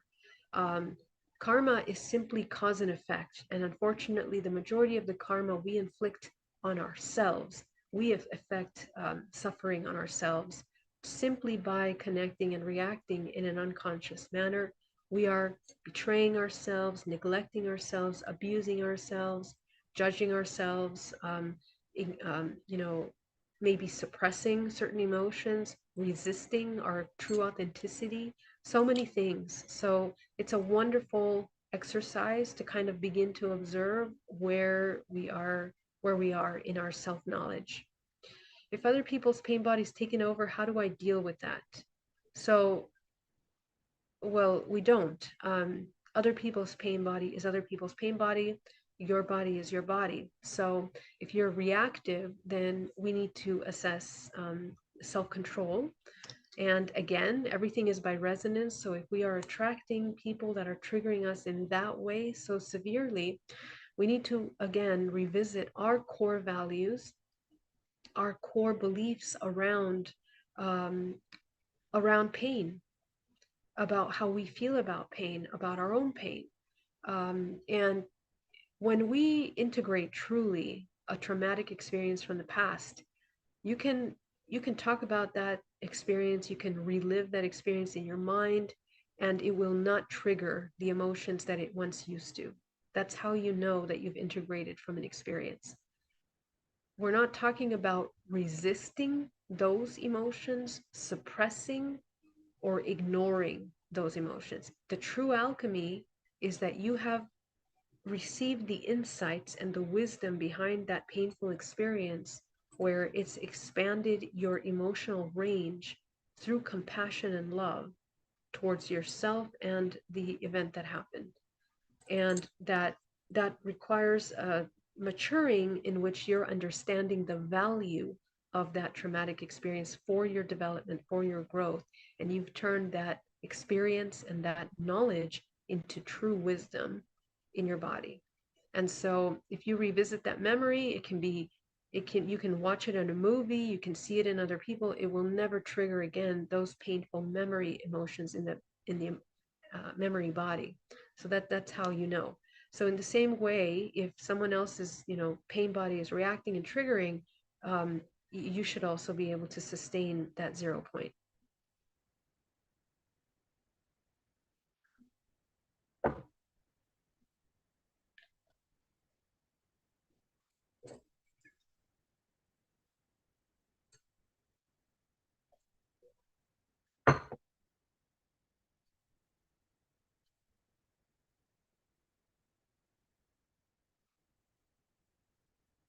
Doing your meditations, are we creating energetic boundaries? Okay, so when it comes to energetic boundaries, we want to create energetic boundaries by learning how to own our space, okay? And also cutting cords in order to create neutrality. So the process of cutting cords is a very compassionate practice where you are first compassionate of this vessel and how your energy is being wasted, depleted unconsciously. You're becoming conscious of how you are depleting your life force, who you are attaching to, how you are attaching to, where your emotional energy is being leaked. And essentially, you're bringing that back, that empowerment back into your body. So, how we're able to create energetic boundaries is by, again, owning your space. And instead of reacting to the external experiences, you are co creating consciously. Again, those are based on your core values. Okay.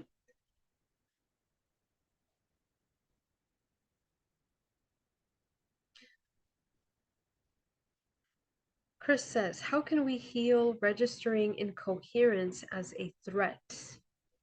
There is a subconscious fear of involving my energy with distortion. How do we get past spiritual hypervigilance to allow sacred interdependence? Amazing question.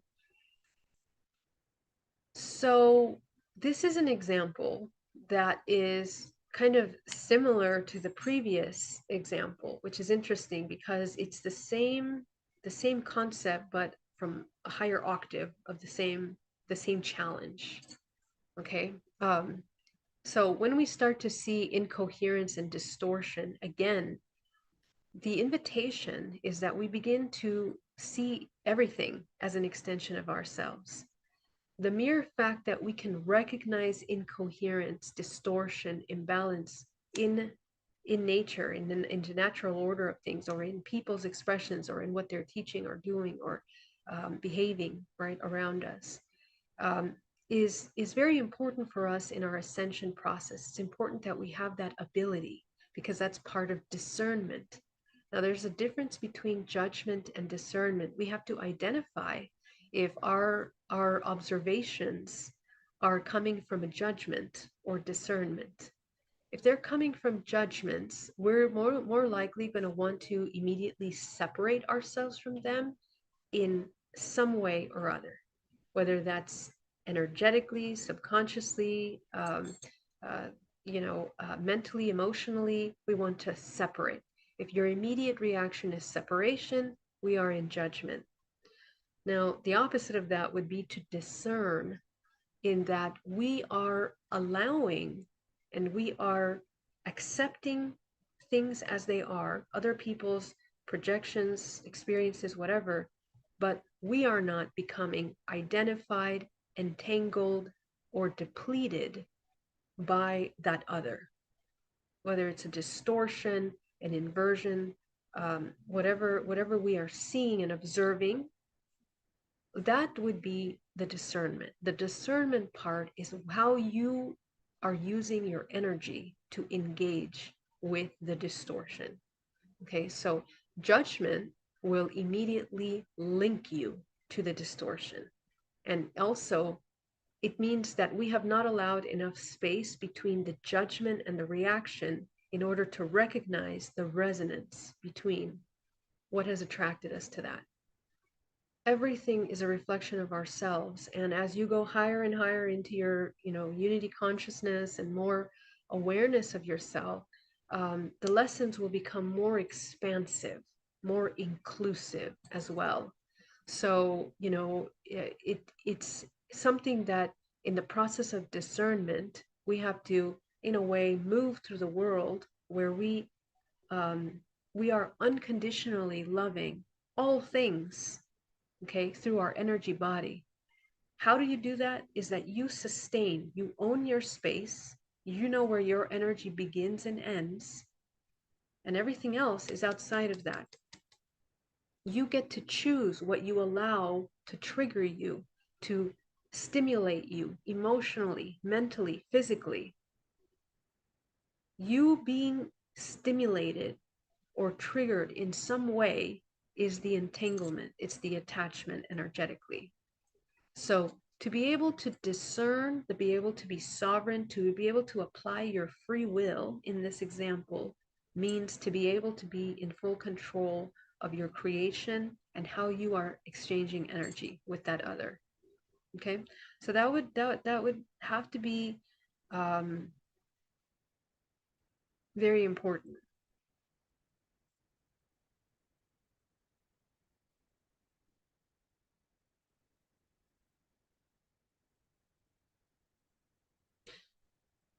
The process of discernment, essentially, and being in the 0 point of observing everything and allowing everything. So remember also that when we are in states of judgment, and the inversion of nature is manipulation. Okay, so when we start to want to separate ourselves or compartmentalize ourselves, or as you meant, fear of involving, that fear that we have is actually can be a very deep spiritual block of coming into communion with your own intuition, with your own higher self. And this is one of the highest level initiation blockages that happens, because in this example, it's when you start cleaning your energy body, as I was mentioning, you're also going to start seeing more. The veil is going to thin. You're going to encounter and deal with not just humans incoherence and, you know, imbalances, but also entities, beings, aliens, disembodied souls. Okay, so your resilience and your ability to be bioelectrically charged enough to have a 0 point of neutrality from which compassion and unconditional love emerges is what will allow you to exist simultaneously to all that is available in this construct. Light, dark, shadows. This is very important. Okay, so rather, because hypervigilance, spiritual hypervigilance is basically survival, right? So it's just another octave of the survival from the spiritual perspective. We still feel that we are somehow in danger. When you see yourself as pure energy, which is what you really are, all and nothing simultaneously, you are unstoppable, you are impenetrable. Okay, you are an infinite light source, and that is basically the alchemy, the alchemical activation of your DNA. Okay, amazing question. Carol, thank you so much for that question, and thank you so much for your super chat. That's super generous. I'm very grateful. Thanks so much, Geraldine. Awesome session as always. I totally appreciate the sessions, and I learned so much. Thank you. You are amazing. Much love to you. Let's go to the next question here. What happens when we curse others who had done us wrong? Same thing, entanglement. And haven't really talked too much about this, but I will mention that the people that we share really strong emotions with, I mean, people that have triggered you really strong, what happens if you repeat that contractual, because that's a contractual agreement. Emotions are contractual agreements. How do you create a contractual agreement? You feel really strong emotions towards someone or something. The more you feel strong emotions, imbalanced, uncontrollable emotions towards something, it's attachments and links to the matrix, attachments and concentration of your energy into the matrix. Okay, so you're creating this loop of energy that you have to break at some point, and you break it by neutralizing and no longer becoming a response to this energy loop. So it's extremely important that you remember that when we have these incredibly strong emotions, let's say we had an abusive father, abusive mother, we are basically writing the potential next lifetime with those that we are going to live with again or visit or experience again. If you look at your ancestral lineage, we recognize many of the ancestors, many of the past lives, because we keep repeating lives with them. We keep having contracts with them. We keep missing the lesson with them. So the invitation is recognize the lesson, recognize the trigger. The lesson is in the trigger. And the alchemization of that is your freedom, is your liberation from that entanglement, from that contract, from that agreement. Okay.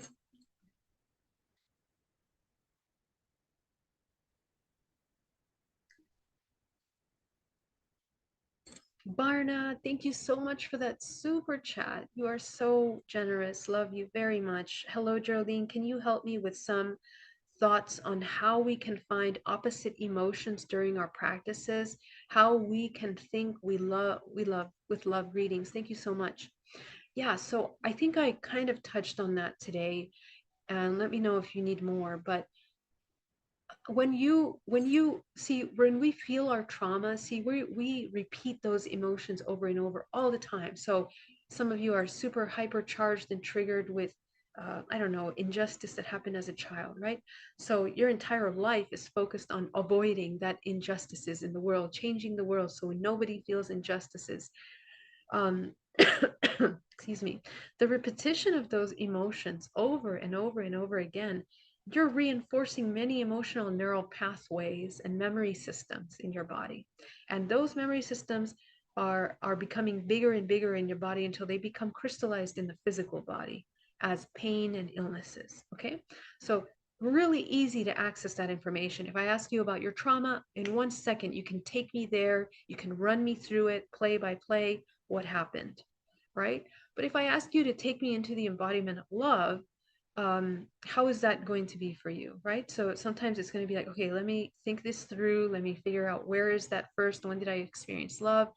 So right here, this imbalance that I see in DNA reprogrammings every single day is a clear indication of a couple things. First of all, where in our evolutionary cycle, as I mentioned in the spiral, we are as a collective, we are gently moving away from that thicker, further away confusion, disconnect of the imbalanced feminine and masculine connect collectively.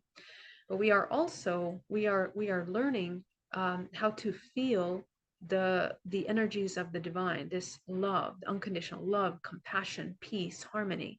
Those are emotions that we now need to anchor into the collective. So you're going to sit with these emotions. Let's say the emotion is injustice and anger. Okay. So you can list out all the emotions in there. And I want you to create another list of the positive emotions that are the opposite of that. So let's say the opposite of anger is acceptance. Okay. If you can feel acceptance in your body for a long, sustained amount of time, you're beginning to reprogram your DNA through the epigenetic system. Okay, your body, it doesn't know what's happening outside, it doesn't know what's real, it doesn't know what you're imagining. It just takes on the biochemical emotional triggers and responds to that. So you embody in your body the feeling of acceptance, and you get very familiar with that emotion. When you feel acceptance, all of a sudden you realize, gosh, my nervous system is really calm. I feel safe. Okay, so all of a sudden safety becomes the emotion. Okay, so now you have to get very familiar with safety. Explore safety, feel safety in your body, notice what happens, observe what happens to your nervous system, your muscle system, what emotions start to come up. And then you begin to notice, wow, peace comes up. When I feel safe, I'm peaceful. And then you feel the peace in your body. When I'm peaceful, what happens? Let's see, I feel grounded. I feel like it's okay to come into my body. I feel like it's okay to be aware of my surroundings, to pause and look around. I feel empowered. Okay, so you notice empowerment comes into your body. Oh, wow. So now you feel power for the first time. And this power is going to be a very different quality of power than the power that you felt when you were angry, perhaps, right? So you start to feel this power. So this kind, epigenetically, this is how you feel emotions. You are opening another memory library that has been blocked as a result of trauma. This emotional memory library is quite shadowed for the majority of the human race at this current time in our evolution. When we talk about activation of DNA, we are activating our entire etheric emotional system. That means higher octave frequencies. We're going from 13 to 24. higher octave emotional ranges, which means faster moving, positive emotions. That's where we're headed as a collective race. Okay, so through each of you in your shadow work that you're doing in this work, this is how you're activating DNA within yourself and the Connect Collective. Okay, I hope that helps. Peter, thank you so much for that super chat. I'm very grateful. Thank you so much. Love you, Peter. Thank you for being here. PJ, as I feel most of these unconscious people are not people who you can have a convo with, who to set energetic boundary with is such nonsense. Is that a question, PJ? Can you please form it into a question? How, Geraldine, how a bully and their victim are in resonance. The victim has poor self-concept to be a target, but why about the bully why are they even doing that? Yeah, so same thing. So the same poor self-concept that creates a perfect foundation for someone to harm another person, is the same poor concept the self-concept it causes for you to harm yourself. Okay, so all victims are victims of themselves, they become victims of others. All perpetrators are victims of themselves and victims of others, right? So we are sexually abused, we sexually abuse others. That's psychological 101. Because of the nature of how trauma functions, again, we are caught in the loop, in the repetitive cycle. We repeat, we don't know anything else because we didn't know how to respond to that traumatic experience. What we do psychologically, emotionally, biochemically is repeat. That's as far as we've gotten with our understanding of experiences, of emotional evolution. Now, if on top of that you insert smoking weed, for example, paralyzed emotionally at that age, at the age that you started smoking weed, insert drugs, escaping completely, and the recovery process is like coming back to that, to the layers of emotions that we have suppressed at the moment of the trauma. Okay, so in that same way, this is just an example. We have to get to that core root. Okay, so again, that's why when you really understand this, you have compassion for people that cause suffering to other people. You have a lot of compassion, even for murderers, rapists. You begin to understand what is happening. And I know some of you want to say that and say, no, unacceptable. Let's eradicate that. Well, we would have to eradicate in ourselves our own discomfort with our desires, our own discomfort with our fears, our own discomfort with intimacy. We would have to, with our authenticity, because it's those root seed inversions of truth that evolve into such externalized harm and behavior. And believe it or not, that we actually play out that trauma in micro ways. For example, let's say in the sexual abuse example, women begin to hate men. So they begin to harm men psychologically, emotionally, subconsciously. This is just one example, okay? But I've seen that a lot. And so basically, it's this internal resentment that plays out, and then we just propagate more trauma, more suffering for the world around us. Okay, so these are just examples of how that is played out. Okay.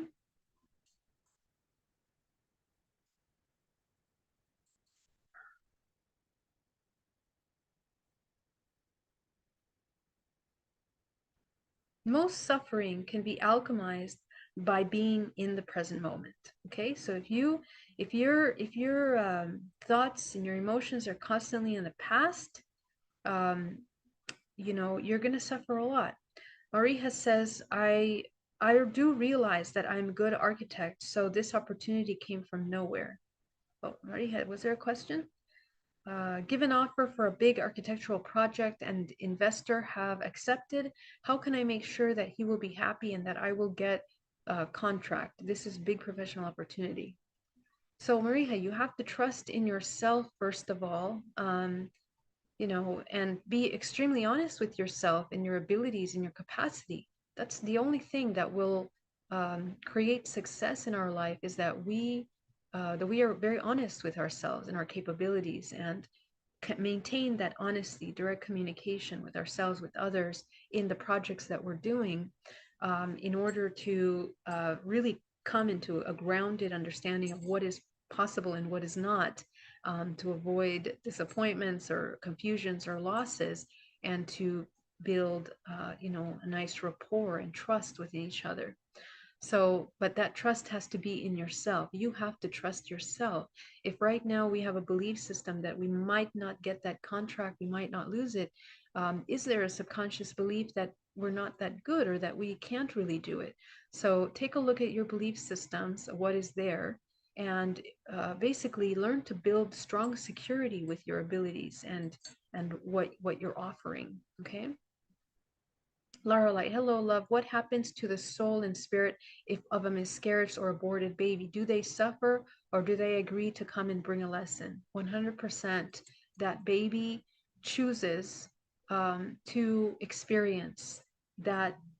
And abortions and miscarriages are very interesting in the spiritual realm, because even though the baby was not brought to life, their their vibrational frequency as a fetus development, the number of months that is developing, you see, every single month in the 9th month gestation process is the etheric development of a part of their body that is holding emotional memory of the entire ancestral lineage.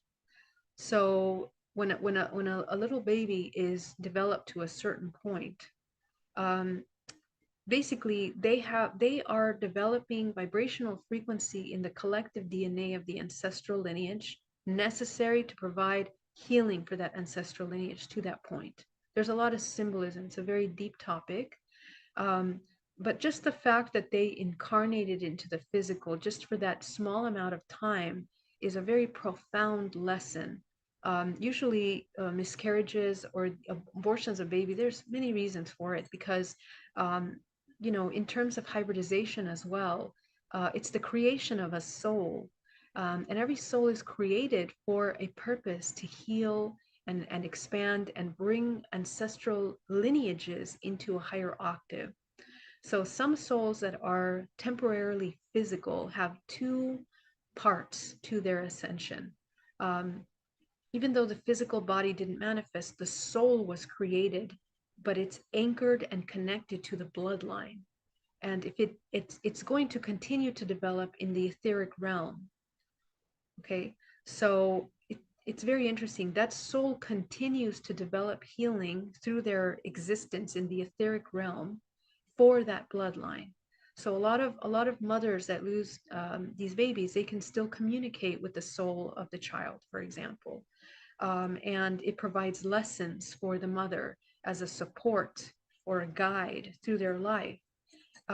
So this is important. It's very important also to alchemize guilt and shame, because that usually tends to be the strongest emotion for the mother.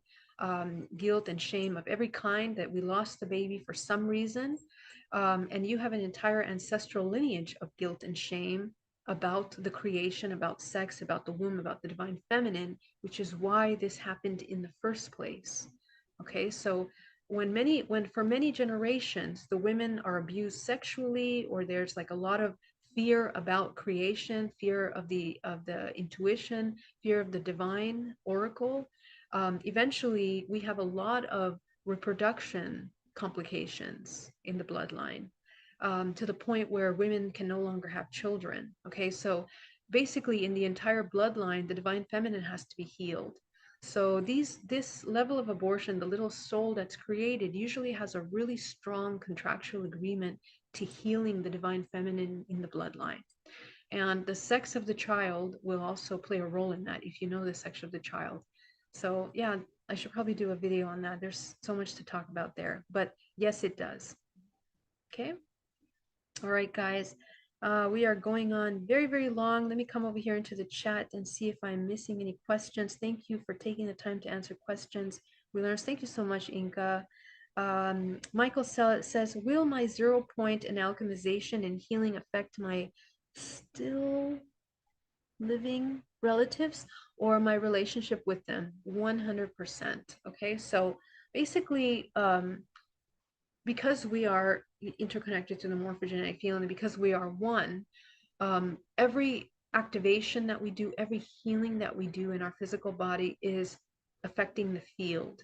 Okay, I most easily see this played out in families where we have children, and usually when you're cutting cords with family members, you're creating neutral space which will activate and allow them to shift their perception. So that's why cutting cords is really important. Sometimes people are afraid of cutting cords. Like, am I losing my relationship with them? No, actually, the cutting cord is opening, is holding space for their authenticity. You see, as parents or family members, we tend to want to control, right? We want to control what they feel, what they think, how they think about you, how you think about them. There's a lot of these codependency rather than interdependence in family systems because of how they have been structured here in the matrix. But one thing that we need to remember when it comes to family units is that we are all individual souls going through our own evolutionary process. Just because a mother is a mother doesn't mean that the mother is going to know everything. And then we have a lot of broken expectations from the children, that needs were not met, resentment, pain, suffering, anger, that we hold because we're very attached to the identity that those roles we think are supposed to be playing. And that's actually, it's socially engineered into us. This family system is socially engineered to confuse us from the natural order of a soul that is a light body. Okay, so we have to remember that we are all light bodies. And so when we start to do healing on ourselves and we start to activate, we're gonna face those memories. We're gonna face that work, do that internal work. And as a whole, that healing is kind of clearing it up from the entire ancestral lineage. And it's not going to directly change them. So, you will create changes, but I want to make sure that I let you know that, you can't heal anyone, you cannot change anyone. It's through you that through the field, you open up stagnation of energy in the collective genetic pool. And that allows the person to expand their awareness. They're going to begin to question themselves a little bit more, and they don't need to tell you. They're just going to have this internal shift. Okay, I've noticed it in my family tremendously, tremendously. And I see it in a lot of the families of my clients. Okay, so as you cultivate more of the 0 point, you're kind of expanding yourself into a neutral state, and that you will become an energetic field. It will change the way you talk. It will change the way you interact with the triggers that are created, the dynamics that are held in your family systems. So it will disrupt a lot of things, and that's something we need to know. We're not going to be responding the way we used to, the way they're expecting. And that's going to create some disruption for some time. But that is the awakening. That's the activation. Okay, that needs to happen. As long as you're doing it in, your right order, your authenticity, and with self-love. Okay, so yeah, the short answer is absolutely. But that is not why we're going to do it. We're going to do it because we are coming into unconditional love with ourselves. Okay. You said something about one to everything. How do we sustain our life force all day, 24 hours? Yeah. It one to everything. What does that mean? You said something about one to everything. Can you clarify that for me, Margaret?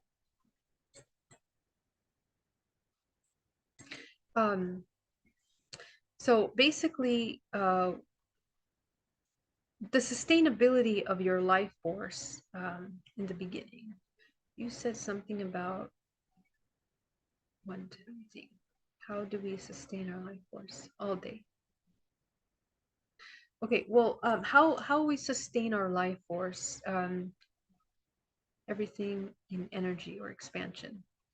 Okay, so the sustainability of life force is basically it's something that happens naturally. So really, there's not a lot of effort that you need to do in sustaining your energy, but um, your presence, your awareness of yourself and where your attention is directed will define the quality of how you're moving your energy. Okay, so if your attention is in survival, in the past, in the future, in people outside of you, and navigating those people, all your energy is being depleted. So that's the first part of sustaining your energy. You have to own your space. You have to call back your life force into your body, into the present moment.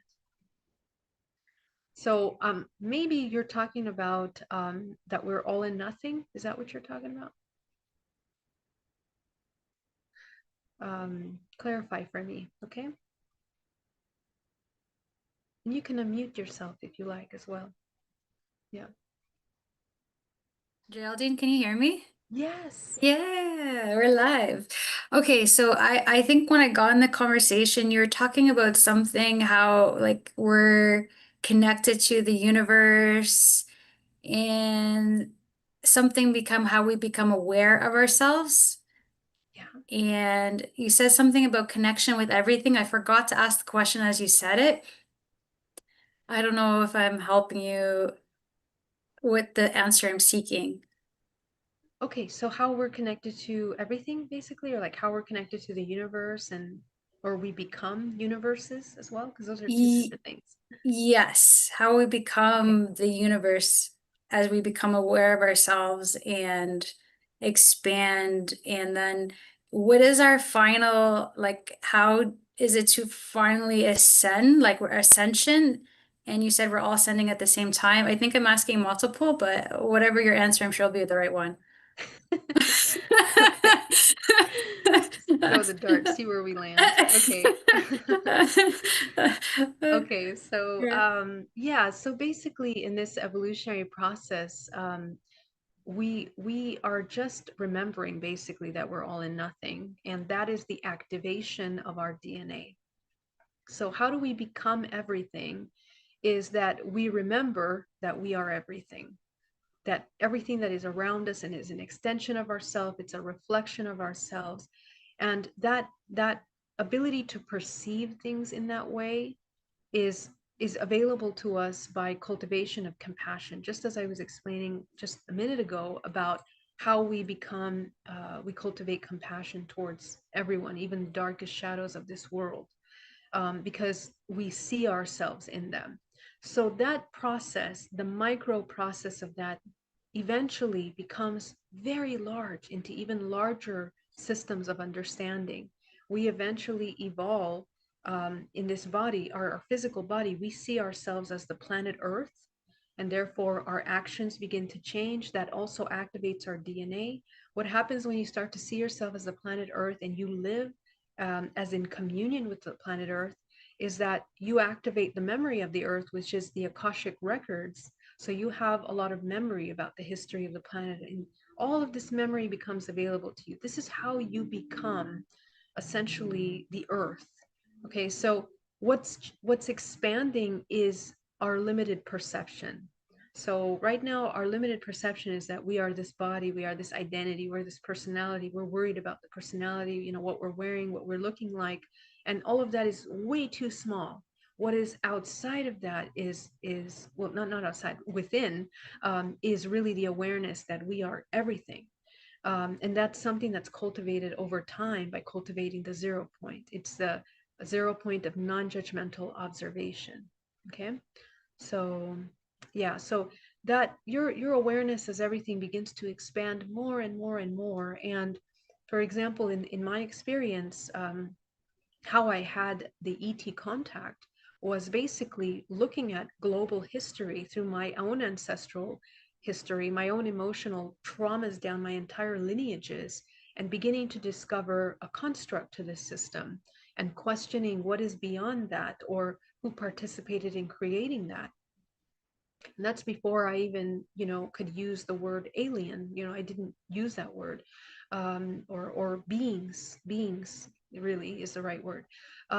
So this is how you expand, and from there your awareness expands out into higher consciousness beings, entities, and constructs outside of the earth. So you're expanding. That's the activation of DNA, allows you to navigate through your energy system, higher octaves of your body.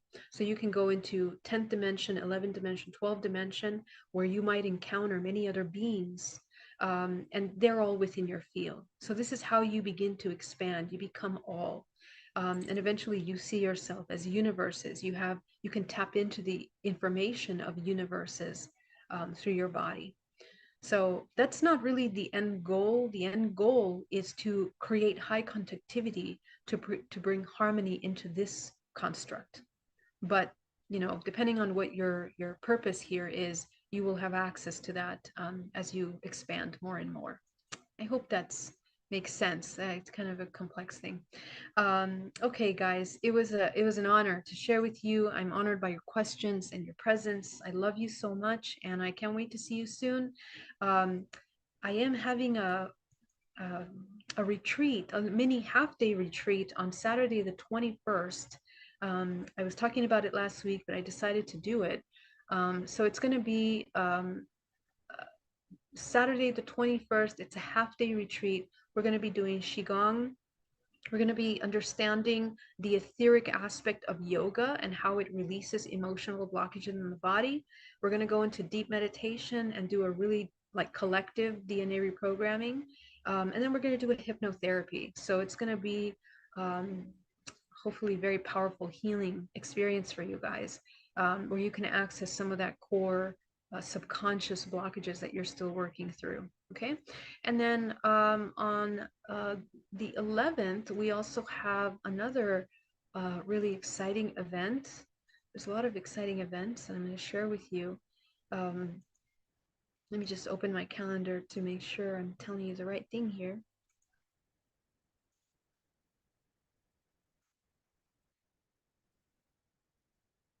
And don't forget to sign up if you guys are able to join me in March in Turkey and Greece. I'm so excited about that. We're going on a cruise to Turkey and Greece, and it's going to be me and many of these amazing speakers. Laura Eisenhower, Neil Gower, Alan Steinfeld, I believe, is going to be there.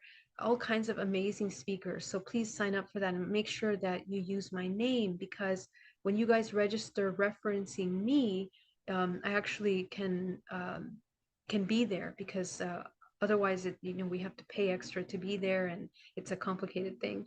Okay, so on the 11th, this Wednesday, I have telepathy cultivation workshop. So for those of you that are looking to practice your telepathy, this is a very hands-on interactive. The last class was a blast, where we were able to really experience telepathy. So definitely join me for that if you want to exercise that telepathic muscle. How to ask questions about the trip? Yeah, you can ask me questions, Elaine. What do you want to know? I'll be really happy to answer that. If you want now, you can ask me. And then let me come over here and see. Hi, are you there? Hi.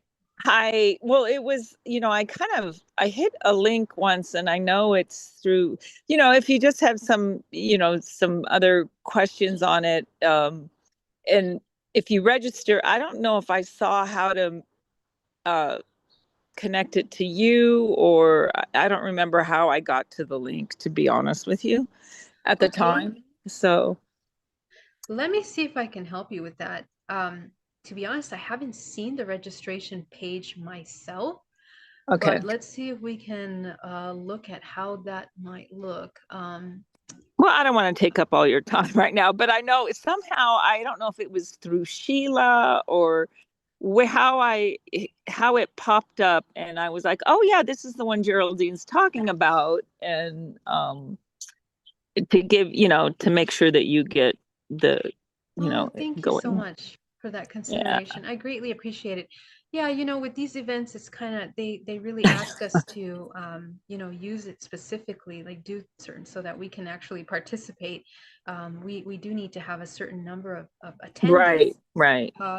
Yeah, so this is the website. It's Mystery School at Sea. So here, when you come here to register, let's see if we can do this together really quickly. Yeah, so here are all the amazing speakers that are going to be there. Maria Wheatley's fantastic. Alan Steinfeld, Nan Akasha, who interviewed me recently, Flo Karuna, great, Phil Gruber is wonderful, Vincent Henna, Debbie Dashinger, Melissa Flick, Sasha Starseed. So let's go ahead and come over here. Yeah, so let's say you're going to register here, and then I believe there is a part here where you can enter who referred you. Okay. Maybe I didn't go down far enough. Yeah, I'm sorry. It's Okay, my so I don't want to take your time up. much more complicated Yeah. login thing here than I thought. Oh, here it is. Here it is, guys. So here at the bottom where it says where you heard about the cruise, if Okay. you would just make sure you add my name. Okay, cool. And those are All the right. suggested referrals there. That would be fantastic. All right. I actually appreciate that question because I have had that question. Oh, good. Okay. Before. Yeah. So thank you, Elaine. All right, dear. All right. You put out so much energy today. All right. So thank you. Much love. See you all soon. Bye.